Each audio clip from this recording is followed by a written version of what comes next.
Friends, welcome to your channel MPR। आशा करती हूँ कि आप सभी स्वस्थ होंगे, निरंतर अपने एग्जाम की तैयारी कर रहे होंगे। हम कर रहे थे UGC नेट के प्रीवियस ईयर के क्वेश्चन, जिसमें हम पेपर 1 को कंप्लीट करने वाले हैं। इसमें हमारी यूनिट है पर्यावरण और मानव संसाधन वाली।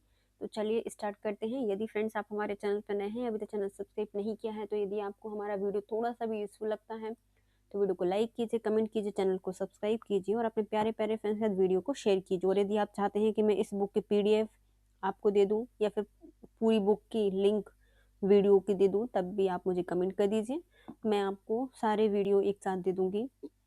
चलिए स्टार्ट करते हैं। आज हमारा टॉपिक है पर्यावरण, जिसमें हम बहुत सारे क्वेश्चन सॉल्व कर चुके हैं। लगभग हम इसमें 500 प्लस क्वेश्चंस को सॉल्व करने वाले हैं। आज हमारा स्टार्ट होगा 435 से।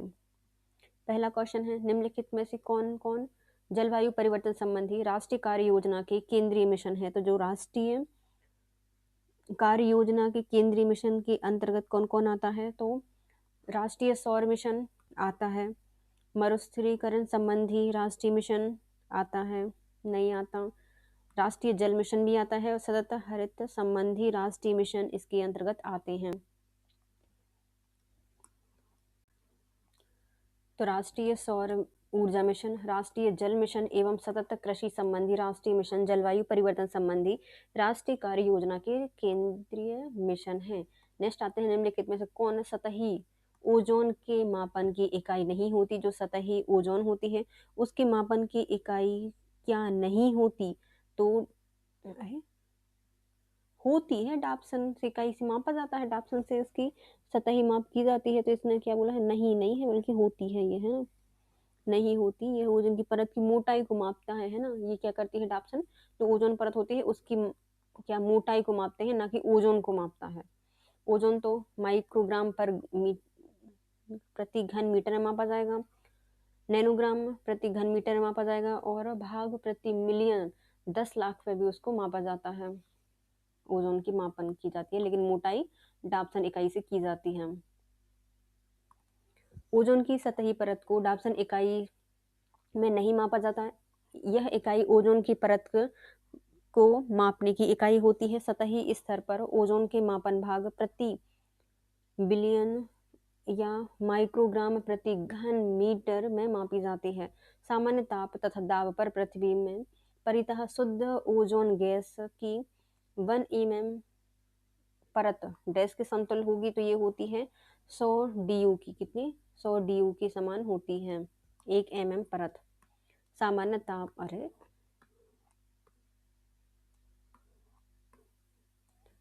ताप तथा दाब पर पृथ्वी में परितः शुद्ध ओजोन गैस का 1 mm परत 100 DU के समतुल्य होती है। डाप्सन यूनिट ओजोन परत की मोटाई मापने की एक महत्वपूर्ण इकाई है।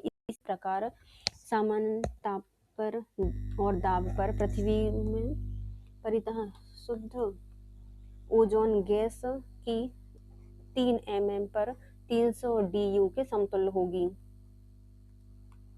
वैश्विक तापमान में वृद्धि को पूर्व औद्योगिक स्तर से 1.5 डिग्री सेल्सियस पर सीमित करने के लिए IPCC संकेत करता है कि विश्व को वर्ष 2030 तक ग्रीन हाउस गैस के उत्सर्जन को डैश सीमा तक पहुंचाना है। तो ये क्या करेगा? 45% तक पहुंचाने का लक्ष्य रखा गया है। वैश्विक तापमान वृद्धि को पूर्व औद्योगिक स्तर से 1.5 डिग्री सेल्सियस तक सीमित करने के लिए IPCC संकेत करता है कि विश्व को 2020 तक ग्रीन हाउस गैस के उत्सर्जन को 45% की सीमा तक घटाना है।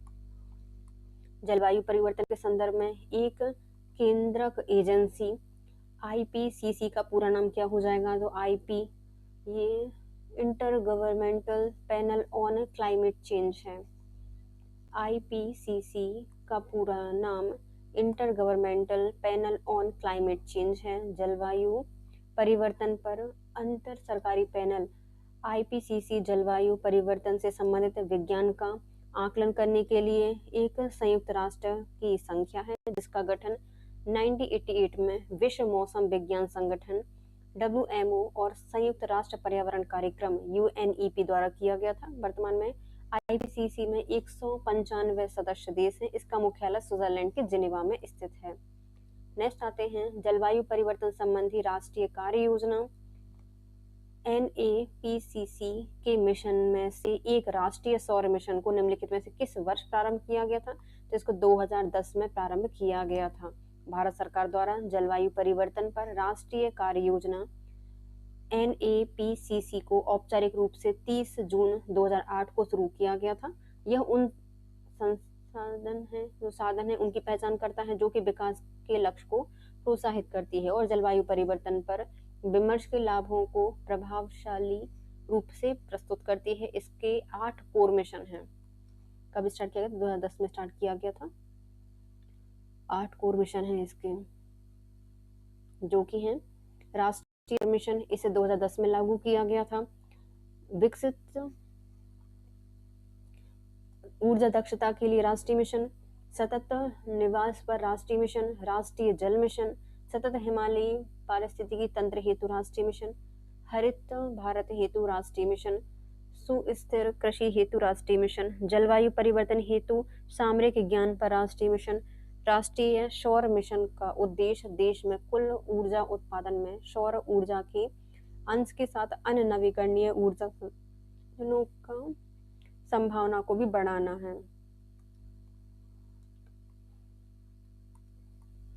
नेक्स्ट आते हैं वैश्विक जलवायु परिवर्तन के निम्नलिखित में से कौन कौन से परिणाम हो सकते हैं? तो वैश्विक जलवायु परिवर्तन है, इसके मुख्यतः कारण हो सकते हैं मृदा आर्द्रता मात्रा में परिवर्तन हो सकता है। जो मृदा आर्द्रता है उसकी मात्रा में परिवर्तन हो जाएगा, एल नीनो में परिवर्तन हो जाएगा, बाढ़ बढ़ जाएगी, अधिक सूखा हो जाएगा और जो समुद्री परिचालन है वह सर्कुलेशन में भी परिवर्तन आ जाएगा, सभी हो जाएगा।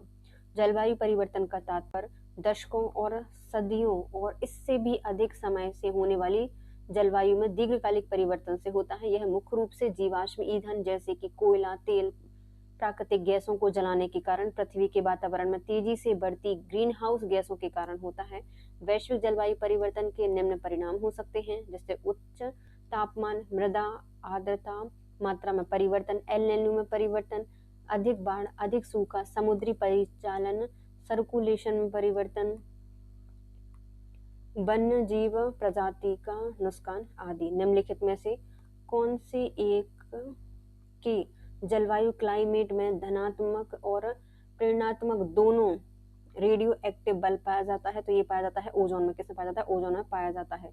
ओजोन के जलवायु क्लाइमेट में धनात्मक और ऋणात्मक दोनों रेडियो एक्टिव बल पाए जाते हैं।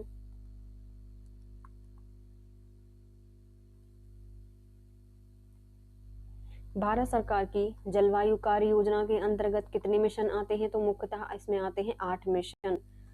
जलवायु परिवर्तन पर राष्ट्रीय कार्य योजना को 2008 में भारत सरकार द्वारा जलवायु परिवर्तन के प्रतिकूल प्रभाव को कम करने और अनुकूल बनाने के लिए प्रारंभ किया गया था। इसमें कुल 8 मिशन हैं, जो कि हैं राष्ट्रीय सौर मिशन, विकसित ऊर्जा दक्षता के लिए राष्ट्रीय मिशन, स्थायी निवास पर राष्ट्रीय मिशन, राष्ट्रीय जल मिशन, सुस्थिर हिमालय पारिस्थितिकी तंत्र हेतु राष्ट्रीय मिशन, हरित भारत हेतु राष्ट्रीय मिशन, सतत कृषि हेतु राष्ट्रीय मिशन और जलवायु परिवर्तन हेतु रणनीतिक ज्ञान पर राष्ट्रीय मिशन। कौन कौन से? देखो, पहले हमारा सूर्य, हम सुबह उठते हैं तो सूर्य देखते हैं, है ना, फिर उससे हमें क्या मिलती है? ऊर्जा मिलती है, ऊर्जा दक्षता आती है, फिर हमें क्या, जो ऊर्जा होती है वो हमें एक जगह पर निवास करने के लिए प्रेरित करती है, तो स्थायी निवास देती है।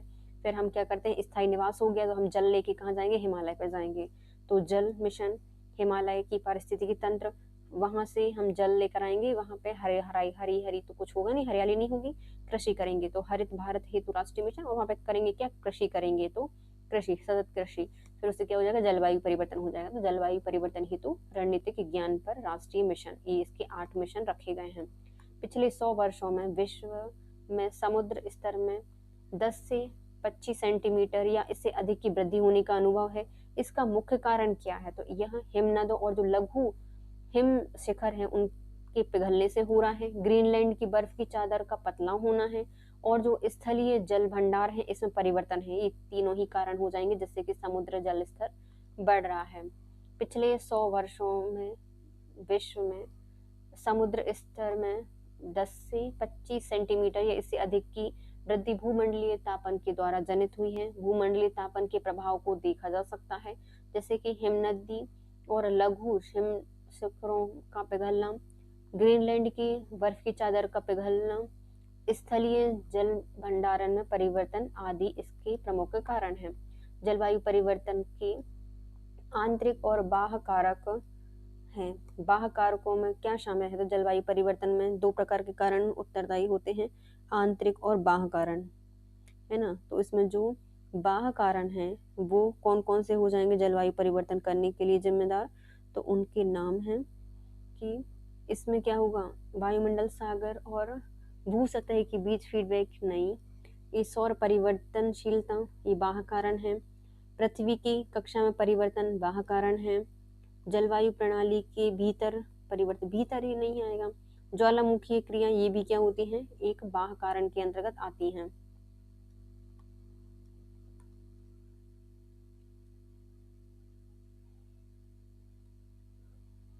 जलवायु परिवर्तन में आंतरिक और बाह्य दोनों कारक होते हैं। आंतरिक कारक सागरीय धाराएं, वायुमंडल, महासागर, भू सतह के बीच फीडबैक और जलवायु प्रणाली के भीतर परिवर्तनशील होते हैं, जबकि परिवर्तनशीलता होती है। जबकि जो बाह्य कारक होते हैं इसमें सौर परिवर्तनशीलता, पृथ्वी की कक्षा में परिवर्तन और ज्वालामुखीय क्रिया, ये सब क्या होती है, बाह्य कारकों के अंतर्गत आती हैं। पृथ्वी की जलवायु को सकारात्मक विकर्णीय बल प्रदान करने और गर्म होने के संबंध में निम्नलिखित में से कौन उत्तरदायी होता है? तो जलवायु को सकारात्मक विकर्णित बल प्रदान करता है और क्या करता है, उसको गर्म कर रहा है। इसके लिए जिम्मेदार होता है क्षोभमंडल का ओजोन। टोपोस्फेरिक ओजोन, क्षोभमंडल की ओजोन परत का निर्माण बाष्पशील कार्बनिक यौगिक बीओसी और नाइट्रोजन ऑक्साइड के मध्य रासायनिक अभिक्रिया द्वारा प्रकाश तथा परावैंगनी प्रकाश की उपस्थिति में होता है। यह पृथ्वी की जलवायु को सकारात्मक विकिरण बल प्रदान करती है और गर्म होने के संबंध में उत्तरदायी होती है। नेक्स्ट आते हैं संयुक्त राष्ट्र पर्यावरणीय कार्यक्रम UNEP निम्नलिखित में से किसके दौरान हुए विचार विमर्श का परिणाम है? तो 1972 में जो स्टॉकहोम में आयोजित मानव पर्यावरण सम्मेलन था उसके बाद बनाया गया था UNEP, संयुक्त राष्ट्र पर्यावरणीय कार्यक्रम। संयुक्त राष्ट्र पर्यावरणीय कार्यक्रम संयुक्त राष्ट्र प्रणाली के अंतर्गत पर्यावरणीय मुद्दों पर प्रतिक्रियाओं के समन्वय के लिए जिम्मेदार है। इसकी स्थापना मॉरिस स्ट्रॉन्ग ने की थी। जून 1972 में स्टॉकहोम में मानव पर्यावरण पर संयुक्त राष्ट्र सम्मेलन के परिणाम स्वरूप संयुक्त राष्ट्र पर्यावरणीय कार्यक्रम को स्थापित किया गया था, जिसका जनादेश जलवायु परिवर्तन सहित कई मुद्दों पर नेतृत्व प्रदान करता है। विज्ञान समाधान विकसित करना, हरित आधारित विकास करना आदि। नेक्स्ट आते हैं IPCC की रिपोर्ट के अनुसार वर्ष 2014 में वैश्विक कार्बन डाइऑक्साइड उत्सर्जन में निम्नलिखित में क्षेत्रों में से किसका योगदान सबसे कम रहा है? तो सबसे कम योगदान रहा है परिवहन का। IPCC की रिपोर्ट के अनुसार वर्ष 2014 में वैश्विक कार्बन डाइऑक्साइड उत्सर्जन में परिवहन क्षेत्र का योगदान सबसे कम रहा है।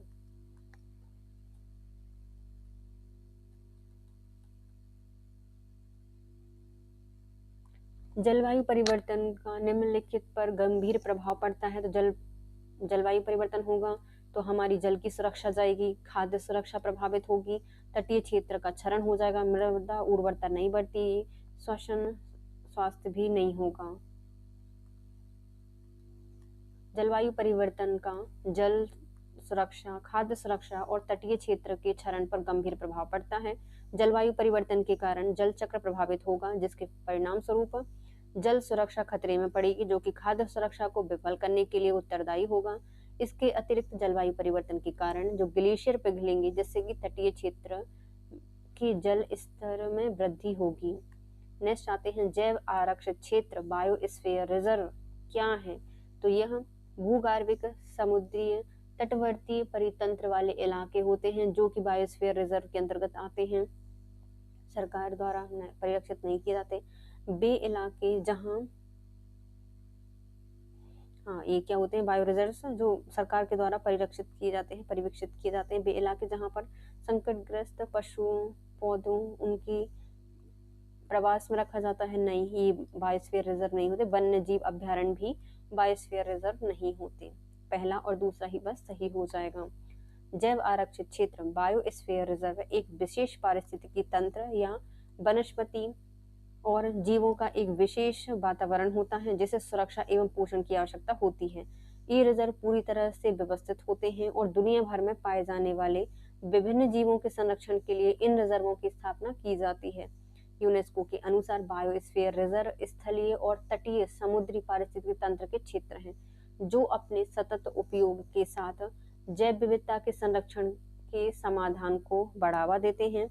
राज्यों के सर्वश्रेष्ठ अधिकार वाले क्षेत्रों में स्थित बायोस्फीयर रिजर्व अंतर्राष्ट्रीय स्तर पर मान्यता प्राप्त और राष्ट्रीय केंद्र सरकार द्वारा मनोनीत होते हैं।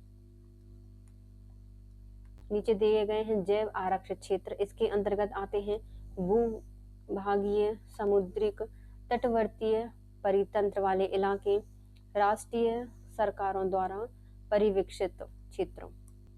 जलवायु परिवर्तन के संबंध में राष्ट्रीय कार्य योजना के अंतर्गत निम्नलिखित में से कौन शामिल होता है? तो जलवायु परिवर्तन के अंतर्गत जो राष्ट्रीय कार्य योजना है इसके अंतर्गत शामिल होते हैं, अभी हमने याद किए थे 8 थे। हिमालयी पारिस्थितिकी तंत्र को संपोषण करना, ये इसके अंतर्गत आता है। सतत वन प्रबंधन नहीं आता। जलवायु परिवर्तन हेतु रणनीतिक जानकारी भी आती है।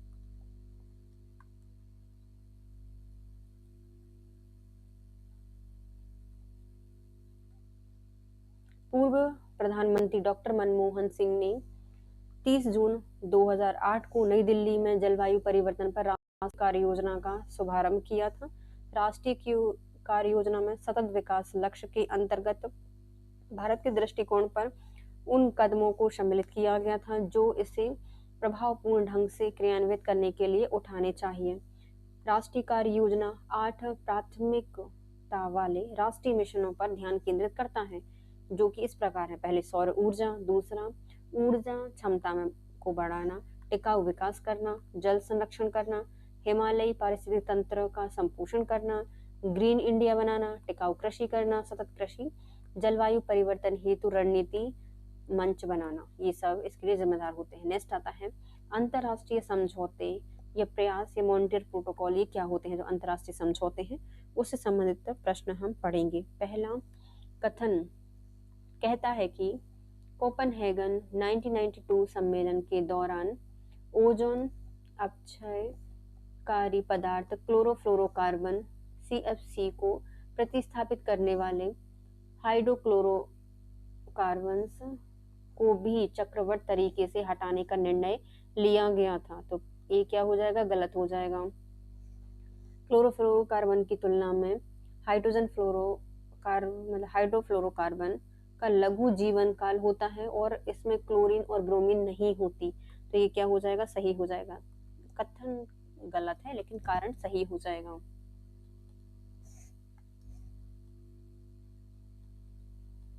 मॉन्ट्रियल प्रोटोकॉल ओजोन परत को क्षरण करने वाले पदार्थों को चरणबद्ध तरीके से समाप्त करके ओजोन परत की सुरक्षा के बारे में अंतर्राष्ट्रीय संधि है जो कि ओजोन परत को संरक्षित करने के लिए है। चरणबद्ध तरीके से उन पदार्थों का उत्सर्जन रोकने के लिए बनाई गई है जो कि ओजोन परत को हानि पहुंचाते हैं। इस संधि को हस्ताक्षर करने के लिए 16 सितंबर 1987 को प्रस्तावित किया गया था। यह 1 जनवरी 1989 से प्रभावी हुआ। इस प्रोटोकॉल के तहत ओजोन अपक्षयकारी पदार्थ क्लोरोफ्लोरोकार्बन को प्रतिस्थापित करने वाले हाइड्रोफ्लोरोकार्बन्स को भी चरणबद्ध तरीके से हटाने का निर्णय लिया गया था। क्लोरोफ्लोरोकार्बन की तुलना में हाइड्रोफ्लोरोकार्बन का लघु जीवन काल होता है और इसमें क्लोरीन ब्रोमीन नहीं होती। जो पहला है वो असत्य हो जाएगा और जो आर था वो सत्य है। सूची 1 को सूची 2 से मिलाना है। तो सूची 1 बोल रही है हमें बताने हैं उद्देश्य, प्रावधान और उससे संबंधित संधियां और समझौते। संधियां कौन कौन सी की गई हैं? उत्सर्जन व्यापार करने के लिए हमने किया था क्योटो प्रोटोकॉल को, ये करो और उठो के जाओ। क्योटो प्रोटोकॉल उत्सर्जन व्यापार से संबंधित है। संसाधनों का सतत प्रबंधन करना है तो ये रिया से बोलो, तो रियो शिखर सम्मेलन। स्वच्छ वाहिनीय ऊर्जा, ये होती है अंतर्राष्ट्रीय सौर गठबंधन किया गया है। और इच्छित राष्ट्रीय सौर पर निर्धारित योगदान, ये संबंधित है पेरिस समझौते से। इच्छित राष्ट्रीय तौर पर निर्धारित योगदान, पेरिस समझौता। उत्सर्जन व्यापार का संबंध है क्योटो प्रोटोकॉल से। संसाधनों का सतत प्रबंधन रियो शिखर सम्मेलन करता है। स्वच्छ वाहिनीय ऊर्जा, यह अंतर्राष्ट्रीय सौर गठबंधन से संबंधित है। इच्छित राष्ट्रीय तौर पर निर्धारित योगदान, यह पेरिस समझौते से आती है। क्योटो प्रोटोकॉल एक अंतर्राष्ट्रीय संधि है जिसे ग्लोबल वार्मिंग द्वारा हो रहे जलवायु परिवर्तन को रोकने के लिए बनाया गया है।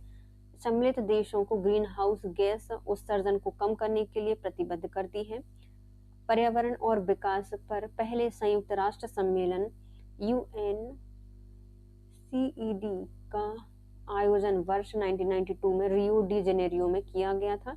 इस शिखर स्तरीय बैठक में अन्य बातों के साथ साथ एजेंडा 22 को अंगीकृत किया गया है, जो बाद के वर्षों के सतत विकास को बढ़ावा देने की दिशा में वैश्विक रूपरेखा बन गई है। निम्नलिखित समझौते, शिखर सम्मेलन और प्रोटोकॉल का पुराने से नए क्रमानुसार सही क्रम बताइए। तो पुराना कौन सा और नया कौन सा है बताइए। सबसे पहले आता है मॉन्ट्रियल प्रोटोकॉल, है ना, ये कब आया है? 1987 में आया है मॉन्ट्रियल प्रोटोकॉल। उसके बाद जो रियो समझौता है ये होता है 1992 में, 1992 में हुआ था रियो प्रोटोकॉल। फिर होता है हमारा क्योटो प्रोटोकॉल है, ये होता है 1997 में क्योटो प्रोटोकॉल। और जो पेरिस समझौता है ये तो 15 में हुआ है, तो 2015 में हुआ है पेरिस समझौता। देखो समझौते के शिखर सम्मेलन इस प्रकार होंगे, जैसे मॉन्ट्रियल प्रोटोकॉल है ये 1987 में हुआ था। रियो शिखर सम्मेलन है यह 1992 में हुआ।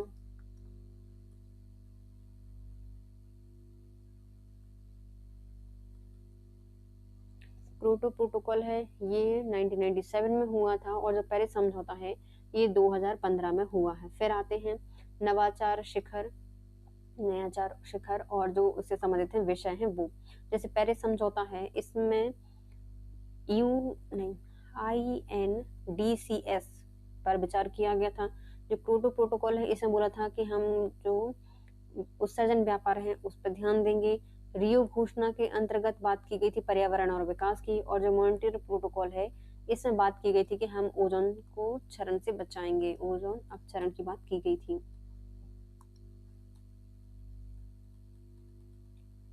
क्योटो प्रोटोकॉल पेरिस INDCS विषय है। क्योटो प्रोटोकॉल उत्सर्जन व्यापार से संबंधित है। रियो जो घोषणा है यह पर्यावरण और विकास से संबंधित है। और मॉन्ट्रियल प्रोटोकॉल है यह ओजोन अपक्षरण से अपक्षय से संबंधित है। अंतरराष्ट्रीय और संधि ISA के समझौते की रूपरेखा को सदस्य देशों के हस्ताक्षर हेतु किस स्थान पर खोला गया है? तो इससे मराकेश मोरक्को में खोला गया है। जो अंतरराष्ट्रीय संधि के समझौते हैं इसकी रूपरेखा के लिए हस्ताक्षर हेतु स्थान खोला गया था मराकेश मोरक्को। अंतरराष्ट्रीय सौर, और नहीं है वो सौर है ISA।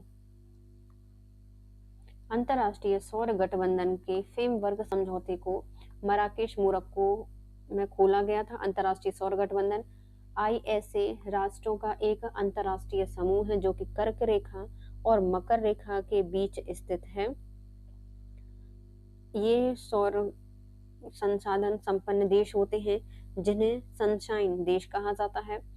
ISA एक संधि आधारित अंतर सरकारी संगठन है जिसका उद्देश्य सौर ऊर्जा के क्षेत्र में बदलाव लाना है। समूह का प्राथमिक लक्ष्य जीवाश्म ईंधन से सौर ऊर्जा में बदलाव में तेजी लाना है। इसे भारत के प्रधानमंत्री नरेंद्र मोदी जी के द्वारा नवंबर 2015 में पेरिस और फ्रांस में COP21 में लॉन्च किया गया था। ISA का मुख्यालय हरियाणा भारत के गुड़गांव में स्थित है। ISA को सौर नीति एवं अनुप्रयोग के लिए अंतरराष्ट्रीय एजेंसी भी कहा जाता है। लगभग 95 देश इसमें शामिल हो गए हैं। इस नीति के अनुरूप अंतर्राष्ट्रीय एजेंसी भी कहा गया है इसमें। हाँ, 95 देश इसके फ्रेमवर्क में हस्ताक्षर किए थे, 95 देशों ने। अभी तो बहुत सारे इसमें शामिल होते जा रहे हैं, लेकिन पहले 95 थे। लगभग 77 देशों ने अंतर्राष्ट्रीय सौर गठबंधन रूपरेखा समझौते पर हस्ताक्षर और पुष्टि की थी। ISA का संस्थापक सम्मेलन 2018 में नरेंद्र मोदी, फ्रांस के राष्ट्रपति मैनुअल मैक्रोन के नेतृत्व में आयोजित किया गया था।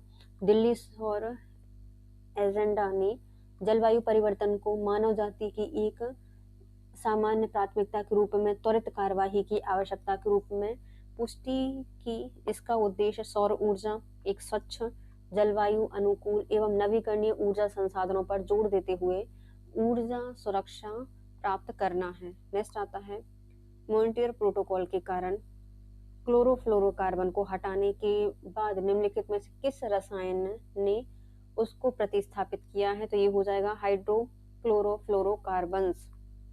HCFC ने क्लोरोफ्लोरोकार्बन को प्रतिस्थापित किया है।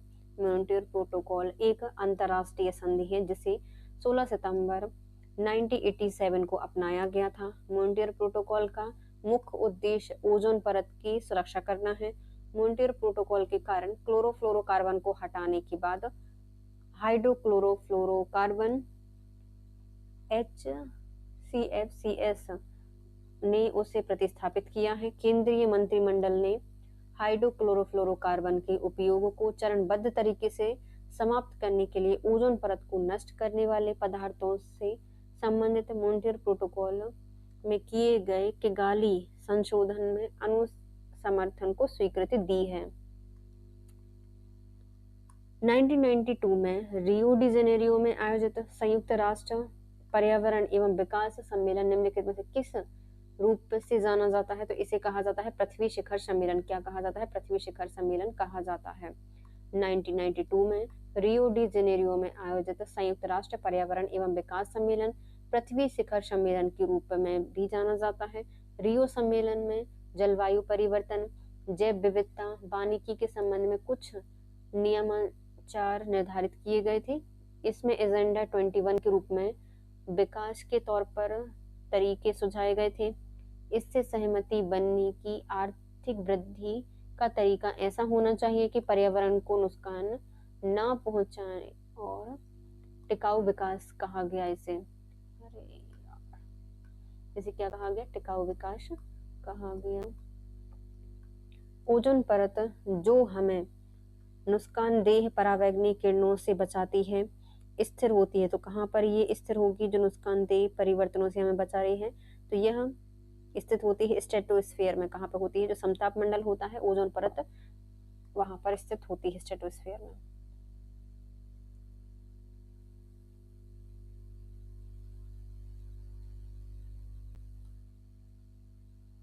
ओजोन परत जो हमें नुकसानदेह परावैंगनी किरणों से बचाती है, यह संताप मंडल स्ट्रेटोस्फीयर में स्थित होती है। संताप मंडल वायुमंडल की दूसरी परत है जो कि क्षोभ मंडल के ऊपर स्थित होती है। यह पर तापमान का क्षैतिज वितरण समान होता है। इसकी औसत ऊंचाई 13 किलोमीटर होती है और ध्रुवों के पास यह 8 किलोमीटर की ऊंचाई पर होती है। भूमध्य सागर पर लगभग 18 किलोमीटर तक ये फैली होती है।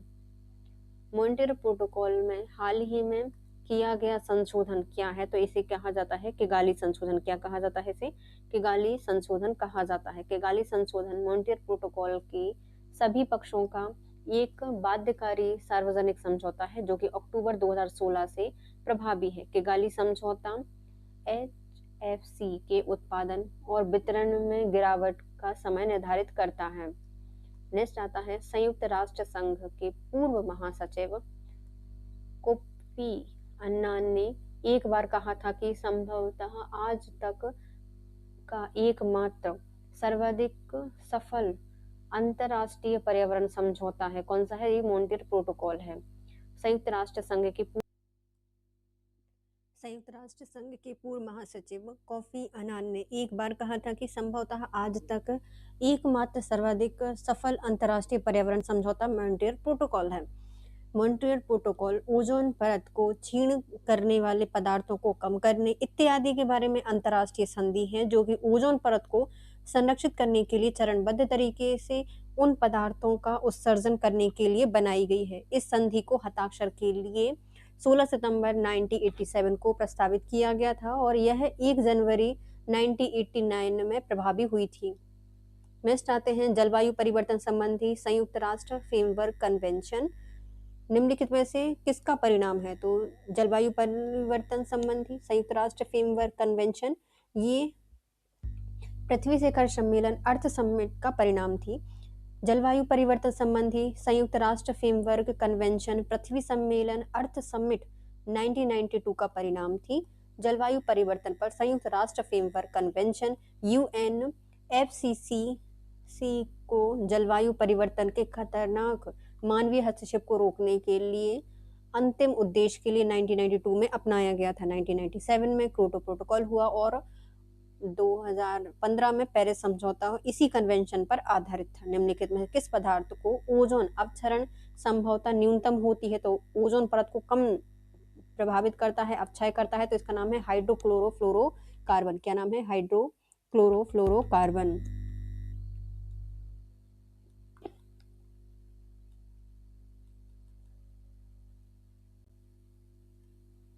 हाइड्रोक्लोरोफ्लोरोकार्बन की ओजोन अपक्षय संभवतः न्यूनतम है। ओजोन परत को नष्ट करने वाली गैसों का नाम क्लोरोफ्लोरोकार्बन है, CFC है, जो आज के युग में एयर कंडीशनर, रेफ्रिजरेटर आदि में प्रयोग की जाती है। CFC गैर विषैले, गैर ज्वलनशील रसायन है जिसमें कार्बन, क्लोरीन, फ्लोरीन के परमाणु होते हैं। भारत द्वारा 1 जनवरी 2022 तक फोम मैन्युफैक्चरिंग के प्रयोग में लाए जाने वाले क्लोरोफ्लोरोकार्बन CFC 141B नामक रसायन के उपयोग को चरणबद्ध तरीके से हटा दिया गया है। नेक्स्ट आते हैं सूची 1 को सूची 2 से मिलाइए। इसमें कुछ वो दिए गए हैं कौन समझौते और उससे संबंधित क्या क्या इसमें लक्ष्य रखा गया था। जैसे क्योटो प्रोटोकॉल है, इसमें क्या लक्ष्य रखा गया था? इन्होंने बोला था कि हम स्वच्छ विकास तंत्र को बनाएंगे क्योटो प्रोटोकॉल में। मॉन्ट्रियल प्रोटोकॉल है, यह जो क्लोरीन युक्त यौगिक हैं उनका चरणबद्ध समाप्ति से संबंधित है। पेरिस समझौता, इसका संबंध है राष्ट्रीय रूप से विनिश्चय योगदान से संबंधित है। और जो अंतर्राष्ट्रीय सौर संगठन है इसका संबंध है स्वच्छ एवं सस्ती ऊर्जा से। क्योटो प्रोटोकॉल स्वच्छ विकास तंत्र से संबंधित है। मॉन्ट्रियल प्रोटोकॉल का संबंध है क्लोरीन युक्त यौगिकों की चरणबद्ध समाप्ति।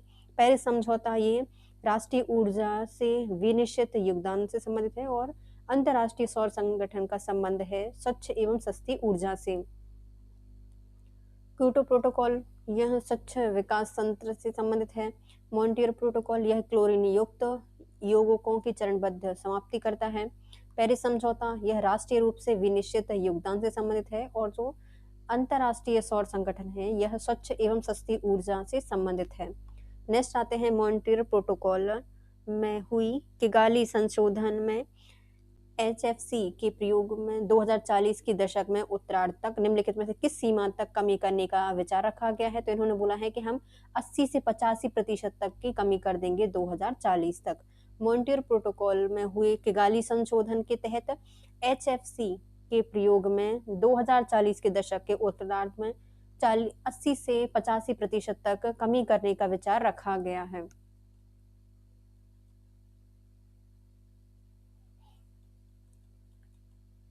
मॉन्ट्रियल प्रोटोकॉल में किगाली संशोधन हाइड्रोक्लोरोकार्बन की खपत एवं उत्पादन को धीमे धीमे कम करने के लिए एक अंतर्राष्ट्रीय समझौता है। यह कानूनी रूप से बाध्यकारी समझौता है। इसे अंतर्राष्ट्रीय कानून में अधिकारों और दाखिलों को बनाने के लिए डिजाइन किया गया है। नेक्स्ट आते हैं पर्यावरण मुद्दों से संबंधित एकमात्र संयुक्त राष्ट्र समझौता कौन सा है जिसका संयुक्त राष्ट्र के सभी 197 सदस्य राष्ट्रों द्वारा अनुसमर्थन किया जाता है? तो ये है मॉन्ट्रियल प्रोटोकॉल। 197 देश इसका समर्थन करते हैं। मॉन्ट्रियल प्रोटोकॉल पर्यावरण मुद्दों से संबंधित एकमात्र संयुक्त राष्ट्र समझौता है जिसका संयुक्त राष्ट्र के सभी 197 सदस्य राष्ट्रों द्वारा अनुसमर्थन किया जाता है। 1987 में यह एक अंतर्राष्ट्रीय समझौता हुआ था। विकासशील देशों में नगरीय ठोस अपशिष्टों की संरचना में खाद्य अपवर्जन के अंश का प्रारूपी सीमा क्या होती है? तो जो खाद्य अपवर्जन है इसका अंश लगभग होता है 25 से 35% तक। विकासशील देशों में नगरीय ठोस अपवर्जन की संरचना में खाद्य अपवर्जन के अंश की प्रारूपीय सीमा 40% से भी अधिक है। नेक्स्ट आते हैं, निम्नलिखित में से कौन से समझौते या अभिसमय प्रोटोकॉल्स सदस्य राष्ट्र पक्षों पर विधिक रूप से बाध्यकारी होता है? तो जो हमारा जैव विविधता अभिसमय है ये, और जो मॉन्ट्रियल प्रोटोकॉल है यह, जो इसके प्रोटोकॉल सदस्य देश हैं, राष्ट्र हैं, उस पर विधिक रूप से बाध्यकारी होता है। मॉन्ट्रियल प्रोटोकॉल और जैव विविधता अभिसमय। यह समझौता अभिसमय प्रोटोकॉल्स जो कि राष्ट्र पक्षों पर विधिक रूप से बाध्यकारी होता है उसका नाम है जैविक विविधता अभिसमय और मॉन्ट्रियल प्रोटोकॉल। मॉन्ट्रियल प्रोटोकॉल के क्रियान्वयन के लिए एक बहुपक्षीय कोष स्थापित किया गया है जिसका उद्देश्य मॉन्ट्रियल प्रोटोकॉल के पक्षकार उन विकासशील देशों को वित्तीय एवं तकनीकी सहायता प्रदान करता है जिसकी ओजोन क्षरण करने वाले पदार्थों की प्रति व्यक्ति खपत और उत्पादन किस निम्नांकित से कम होगी? तो यदि इनकी मात्रा 0.3 किलोग्राम से कम होगी तो इनको क्या करेगा, ये वित्तीय सहायता, तकनीकी सहायता प्रदान करेंगे।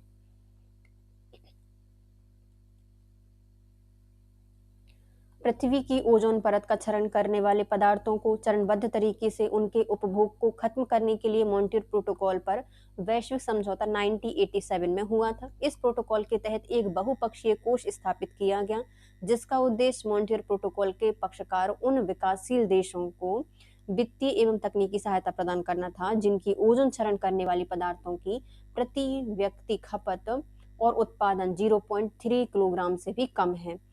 फिर आता है मॉन्ट्रियल प्रोटोकॉल के सहलाभ से संबंधित नीचे दिए गए विकल्प की पहचान कीजिए। तो मॉन्ट्रियल प्रोटोकॉल का सहलाभ क्या है? तो यह कार्बन डाइऑक्साइड के उत्सर्जन में भी कमी करता है। ओजोन परत को नष्ट करने वाले क्लोरोफ्लोरोकार्बन CFC को रोकने के लिए 1987 में एक अंतर्राष्ट्रीय समझौता किया गया जिसे मॉन्ट्रियल प्रोटोकॉल कहा जाता है। यह पहली अंतर्राष्ट्रीय संधि थी जिसने ग्लोबल वार्मिंग की दर को सफलतापूर्वक धीमा किया था। इन्वायरमेंटल रिसर्च सेंटर में प्रकाशित की गई एक शोध से पता चला था कि मॉन्ट्रियल प्रोटोकॉल की वजह से आज वैश्विक तापमान में काफी कमी हुई है। मॉन्ट्रियल प्रोटोकॉल ने न केवल ओजोन परत को बचाया है बल्कि इसने ग्लोबल वार्मिंग को भी कम कर दिया है।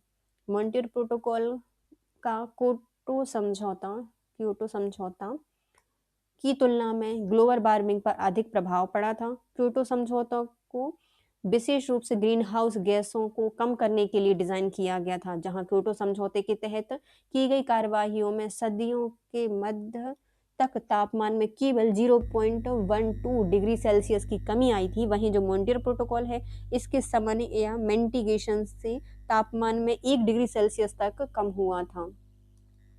फिर आते हैं सूची 1 को सूची 2 से मिलाइए। इसमें दिए गए हैं प्रोटोकॉल और कब कौन सा प्रोटोकॉल हुआ है उसको हमें बताने हैं। जैसे मॉन्ट्रियल प्रोटोकॉल है ये कब हुआ है? तो ये हुआ है 1987 में। 1987 में हुआ था मॉन्ट्रियल प्रोटोकॉल। फिर आते हैं हमारा safe drinking water act SDWA America में हुआ था। ये हुआ था 1974 को।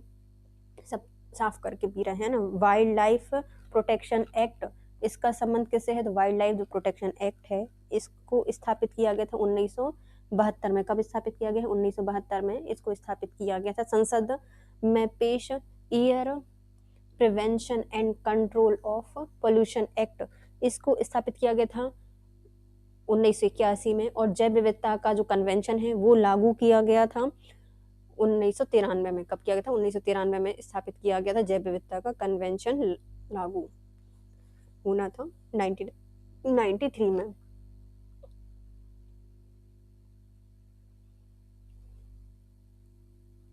देखो मॉन्ट्रियल प्रोटोकॉल कब हुआ है? 1987 में हुआ है। Safe drinking water SDWA America में हुआ था 1974 में। वाइल्ड लाइफ प्रोटेक्शन एक्ट 1972 में आया। संसद में पेश किए गए air prevention and control of pollution act 1981 में आया।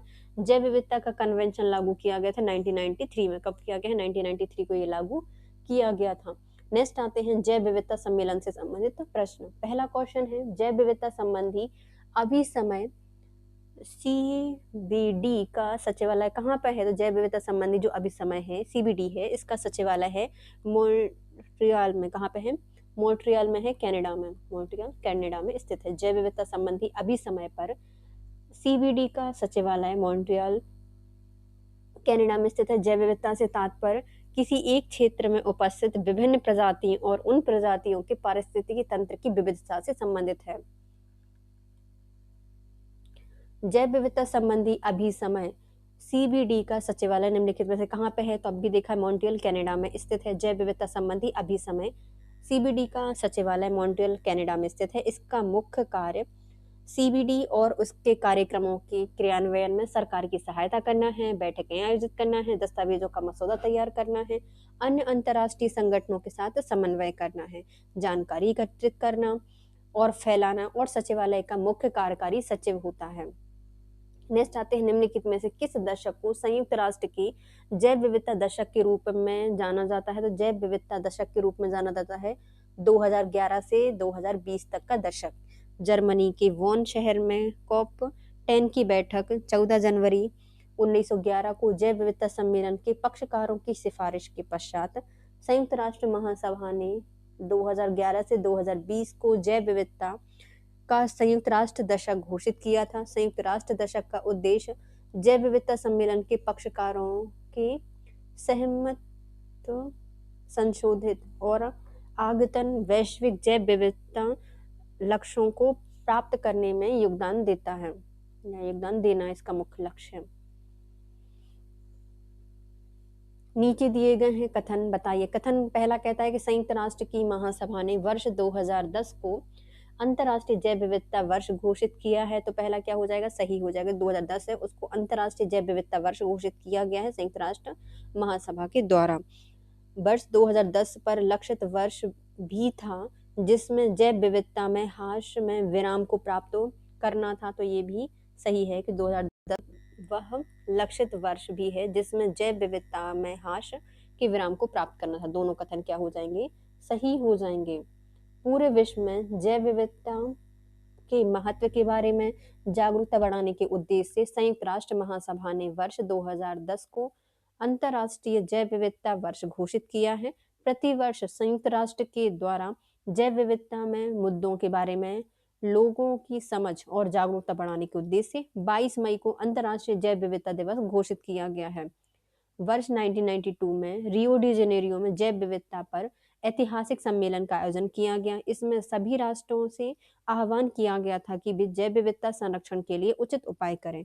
इसी क्रम में सन 2002 में दक्षिण अफ्रीका के जोहान्सबर्ग में सतत विकास पर विश्व शिखर सम्मेलन का आयोजित किया गया, जिसमें विश्व के 190 देशों ने शपथ ली कि वे सन 2010 तक जैव विविधता की जारी क्षति दर में वैश्विक और प्रादेशिक स्थानीय स्तर पर महत्वपूर्ण कमी लाएंगे। नेक्स्ट आते हैं, जैव विविधता अभिसमय पर किसके दौरान हस्ताक्षर किए गए थे? जो जैव विविधता अभिसमय है इस पर हस्ताक्षर किए गए थे कब? रियो डी जेनेरियो में पृथ्वी शिखर सम्मेलन 1992 में हस्ताक्षर किए गए थे। जैव विविधता अभिसमय पर रियो डी जेनेरियो में पृथ्वी शिखर सम्मेलन 1992 के दौरान हस्ताक्षर किए गए थे। यह 29 दिसंबर 1993 को लागू किया गया था। इस सम्मेलन ने पहली बार अंतर्राष्ट्रीय कानून में मान्यता दी थी कि जैव विविधता का संरक्षण मानव जाति की एक सामान्य चिंता है और यह विकास प्रक्रिया का एक अभिन्न अंग है।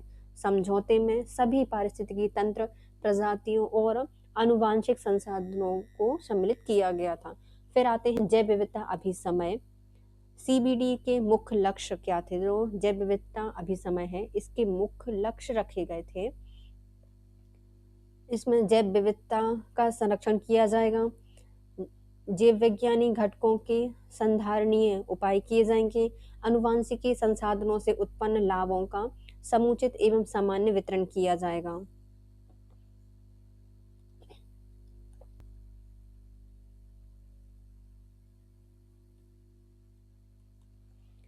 जैव विविधता अभिसमय सीबीडी के मुख्य लक्ष्य थे जैव विविधता का संरक्षण करना, जीव विज्ञानी घटकों के संधारणीय उपाय करना, आनुवंशिकी संसाधनों से उत्पन्न लाभों का समुचित एवं समान वितरण करना। फिर आते हैं जैव विविधता के क्षरण हेतु प्रमुख कारक। जो जैव विविधता है इसके क्षरण हेतु जो कुछ कारण हैं, कौन कौन से कारण जिम्मेदार हैं क्षरण के लिए, वो बताइए।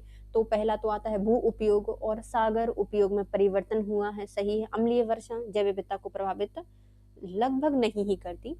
जीवों का प्रत्यक्ष दोहन हुआ है, जलवायु परिवर्तन हुआ है, ओजोन क्षरण से भी जैव विविधता पर कोई प्रभाव नहीं पड़ा है, क्योंकि जो जैव विविधता है वो खुद को अनुकूल कर लेती है इनके लिए। जैव विविधता के क्षरण हेतु प्रमुख कारण इस प्रकार है, जैसे भू उपयोग और सागर उपयोग में परिवर्तन हुआ है और प्रदूषण हुआ है, जीवों का प्रत्यक्ष दोहन हुआ है, पर्यावास क्षति हुई है, जलवायु परिवर्तन और जो दैवीय आपदाएं होती हैं वो भी जैव विविधता को प्रभावित करती हैं। भारत में उपयोग की जाने वाली कुल प्राथमिक ऊर्जा का कितना हिस्सा जैव शहती बायोमास से उत्पन्न किया जाता है? तो लगभग 32% ऊर्जा का बायोमास से प्राप्त किया जाता है, जैव सहिती से प्राप्त किया जाता है। बायोमास नवीकरणीय, कार्बन उदासीन एवं व्यापक रूप से उपलब्ध है। बायोमास दृढ़ ऊर्जा प्रदान करने में सक्षम है। देश में कुल प्राथमिक ऊर्जा उपयोग का लगभग 32% अभी भी बायोमास से प्राप्त हुआ है और देश की 70% से अधिक आबादी अपनी ऊर्जा जरूरतों के लिए बायोमास पर निर्भर है। नेक्स्ट आती है वर्तमान में कार्बन डाइऑक्साइड के वैश्विक उत्सर्जन के आधार पर महादेशों के सही अवरोही क्रम बताने हैं। तो कार्बन उत्सर्जन के वैश्विक उत्सर्जन के आधार पर जो महादेश है उनका सबसे सही अवरोही क्रम बताना है, मतलब घटता क्रम बताना है। तो सबसे ज्यादा उत्सर्जन करता है कौन? एशिया में सबसे ज्यादा है जनसंख्या, तो कार्बन डाइऑक्साइड उत्सर्जन करता है सबसे पहले एशिया, उसके बाद उत्तरी अमेरिका सेकंड नंबर पर, फिर यूरोप तीसरे नंबर पर, फिर चौथा आता है अफ्रीका। अफ्रीका तो बहुत कम ही करेगा इन तीनों से। तो वर्ष 2019 में कार्बन डाइऑक्साइड के वार्षिक उत्सर्जन के आधार महाद्वीपों का सही अवरोही क्रम होगा। एशिया बहुत ज्यादा करती है, लगभग 17,000 मिलियन मेट्रिक टन, उत्तर अमेरिका लगभग 5,000 million metric ton, Europe 4,000 million metric ton और अफ्रीका 1,300 मिलियन मेट्रिक टन का उत्सर्जन करती है कार्बन डाइऑक्साइड में। नेक्स्ट आते हैं क्योटो प्रोटोकॉल। क्योटो प्रोटोकॉल से संबंधित जितने भी प्रश्न हैं वो हम अब सॉल्व करेंगे। पहला, निम्नलिखित वायु प्रदूषकों के वायुमंडलीय ऊष्मन संभवता का सही आरोही क्रम क्या होगा? मतलब हमें क्या करना है, इसको बढ़ता क्रम लिखना है। जो वायुमंडलीय ऊष्मन संभवता है वो कौन कौन सी लिखेंगे? पहले आती है कार्बन डाइऑक्साइड, उसके बाद मीथेन दूसरे नंबर पर, तीसरे नंबर पर आती है नाइट्रस ऑक्साइड और चौथे नंबर पर आएगी हमारी क्लोरोफ्लोरोकार्बन, फोर्थ नंबर पर है CCl3F। वायु प्रदूषकों के वायुमंडलीय ऊष्मन संभवता का सही आरोही क्रम होगा कार्बन डाइऑक्साइड, उससे ज्यादा मीथेन, फिर मीथेन से ज्यादा होती है नाइट्रस ऑक्साइड, उसके बाद होती है क्लोरोफ्लोरोकार्बन 11 जो कि CCl3F। वायुमंडलीय ऊष्मन संभवता ग्रीन हाउस गैस ऊर्जा को अवशोषित करके वायुमंडल से ऊर्जा बाहर निकालने की दर को कम करती हैं, जिससे पृथ्वी के तापमान में वृद्धि होती है। प्रत्येक गैस में एक विशिष्ट वायुमंडलीय ऊष्मन क्षमता होती है।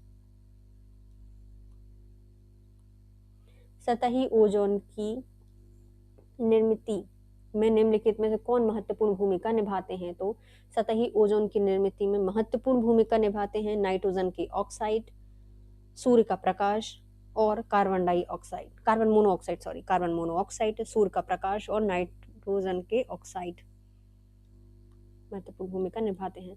सतही ओजोन की निर्मिति में निम्नलिखित तत्व महत्वपूर्ण भूमिका निभाते हैं, जैसे नाइट्रोजन के ऑक्साइड, सूर्य का प्रकाश, कार्बन मोनोऑक्साइड। सतही ओजोन एक प्राथमिक प्रदूषक नहीं है, बल्कि यह सूर्य के प्रकाश की उपस्थिति में nitrogen oxide, NOx carbon monoxide, CO की रासायनिक अभिक्रियाओं के कारण उत्पन्न होती है। जब तापमान में वृद्धि होती है तो ओजोन के उत्पादन की दर भी बढ़ जाती है। नेक्स्ट आते हैं ओजोन क्षरण की वैश्विक पर्यावरणीय समस्याएं किसके उत्सर्जन के कारण है? तो जो ओजोन क्षरण हो रहा है, तो ये जो वैश्विक पर्यावरण की समस्या आ रही है, किसके उत्सर्जन से आ रही है? तो ये सबसे ज़्यादा प्रदूषित हो रहा है क्लोरीन युक्त जो हाइड्रोकार्बन है, इसके कारण ओजोन का क्षरण ज़्यादा होता है। किससे? क्लोरीन युक्त हाइड्रोकार्बन से।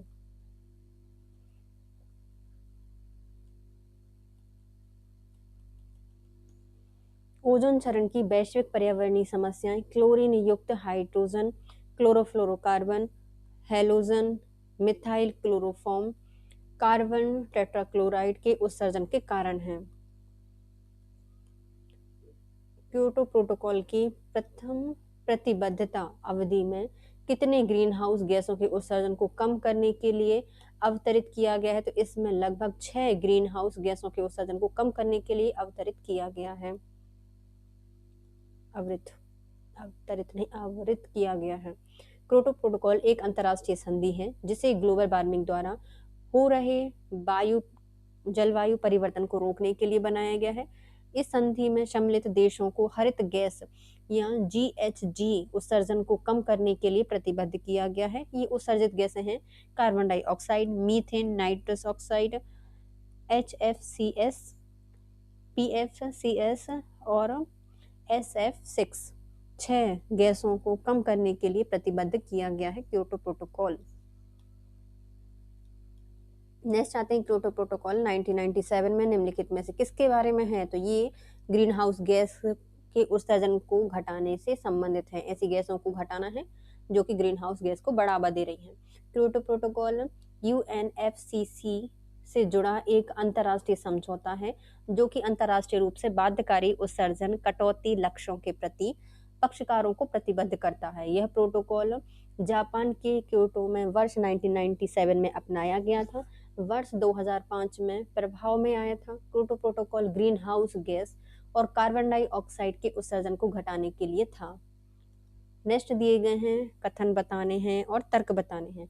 अभिकथन कहता है कि गर्मी के मौसम में चिलचिलाती धूप वाली दोपहर के बाद के समय दिल्ली जैसे शहरों में क्षोभ मंडलीय ओजोन स्तर सुबह और शाम की तुलना में कम होने की संभावना होती है। तो ये पहला क्या हो जाएगा? पहला ही गलत हो जाएगा। दूसरा बोलता है कि दोपहर शब्द की उत्पत्ति में वायुमंडल अस्थिर रहता है तथा सुबह और शाम की तुलना में इसका विलयन क्षमता अधिक होती है। तो ये क्या हो जाएगा? सही हो जाएगा कि दोपहर है उसमें विलयन क्षमता सुबह और शाम की अपेक्षा ज्यादा हो जाती है। तो दूसरा सही है लेकिन पहला गलत है।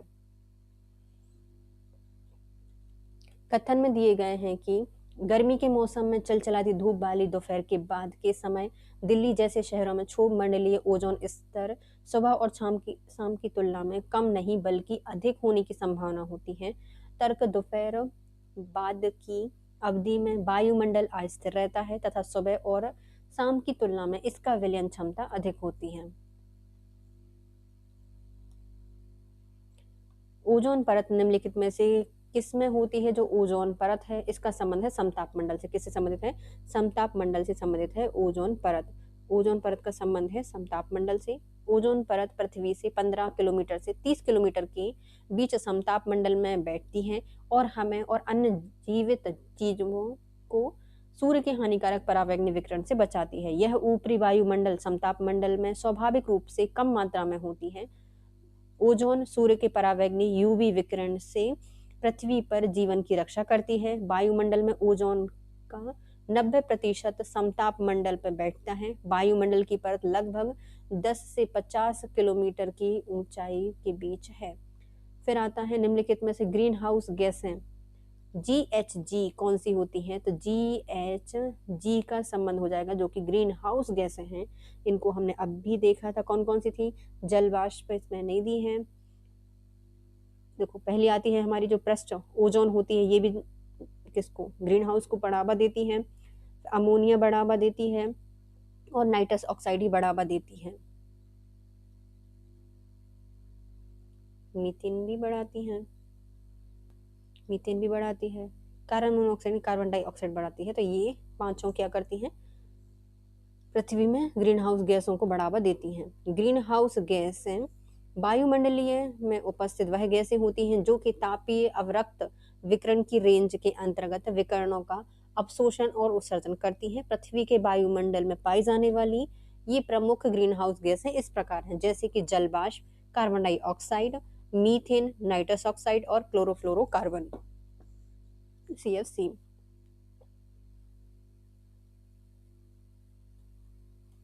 ग्रीन हाउस गैसों प्रभाव में सर्वाधिक योगदान देने वाली प्रमुख गैसें हैं जल वाष्प, जो कि 36 से 37% तक योगदान देती है। फिर आती है कार्बन डाइऑक्साइड, ये 9 से 26% तक का योगदान देती है। मीथेन 4 से 8% तक का योगदान देती है और ओजोन 3 से 7% तक योगदान देती है। तो जल वाष्प, कार्बन डाइऑक्साइड, मीथेन और ओजोन ये सबसे ज्यादा प्रभावित करती हैं, ग्रीन हाउस गैस को बढ़ावा देती हैं। अब कथन दिए गए हैं दो। मॉन्ट्रियल प्रोटोकॉल समझौता 1987 में हुआ था और 1990 में अस्तित्व में आया था, तो पहला गलत हो जाएगा। क्योटो प्रोटोकॉल समझौता वर्ष 1997 में हुआ था और 2005 में अस्तित्व में आया था, तो ये सही हो जाएगा। दूसरा सही है, पहला गलत हो जाएगा। ओजोन परत को नुकसान पहुंचाने वाली विभिन्न पदार्थों के उत्पादन और उपभोग पर नियंत्रण के उद्देश्य से विश्व के कई देशों ने 16 सितंबर 1987 को मॉन्ट्रियल प्रोटोकॉल पर हस्ताक्षर किए थे। 1 जनवरी 1989 में अस्तित्व में आया। क्योटो प्रोटोकॉल UNFCCC से जुड़ा एक अंतर्राष्ट्रीय समझौता है, जो कि अंतर्राष्ट्रीय रूप से बाध्यकारी उत्सर्जन कटौती लक्ष्यों की प्राप्ति पक्षकारों को प्रतिबद्ध करता है। यह प्रोटोकॉल जापान के क्योटो में वर्ष 1997 में अपनाया गया था और वर्ष 2005 में प्रभाव में आया था। जो हरित गैसें हैं, ग्रीन हाउस गैसें हैं, यह सौर वर्णक्रम सोलर स्पेक्ट्रम के निम्नलिखित किस क्षेत्र में अधिकांश विकिरण ऊर्जा को अवशोषित करती हैं। तो ये ऊर्जा को अवशोषित करेंगी, किस रंग में करती हैं, तो ये अवरक्त किरणें जो होती हैं उसमें करती हैं। हरित ग्रह गैसें, ग्रीन हाउस गैसें सौर वर्णक्रम सोलर स्पेक्ट्रम के अवरक्त क्षेत्र में अधिकांशतः विकिरण ऊर्जा को अवशोषित करती हैं। ध्यान तलब है कि पृथ्वी के वायुमंडल में जल वाष्प, कार्बन डाइऑक्साइड, मीथेन और अन्य ट्रेस गैस पृथ्वी की सतह से निर्वतमान अवरक्त विकिरण की लंबी तरंगदैर्ध्य को अवशोषित करती हैं। ये गैसें अंतरिक्ष की ओर और पृथ्वी की ओर नीचे की ओर दोनों दिशा में अवरक्त विकिरण का उत्सर्जन करती हैं। निम्नलिखित में से किस ग्रीन हाउस गैस GHC का कोई प्राकृतिक स्रोत नहीं है, तो ये हो जाएगा हमारे जो हेलोकार्बन्स होते हैं, इसका ग्रीन हाउस से कोई स्रोत नहीं, प्राकृतिक स्रोत नहीं है। हेलोकार्बन्स ग्रीन हाउस गैसों का कोई प्राकृतिक स्रोत नहीं है। हेलोकार्बन मानव निर्मित रसायन है। ये ऐसे यौगिक होते हैं जिसमें केवल कार्बन या एक या अधिक हेलोजन्स जैसे फ्लोरीन, क्लोरीन, ब्रोमीन होते हैं।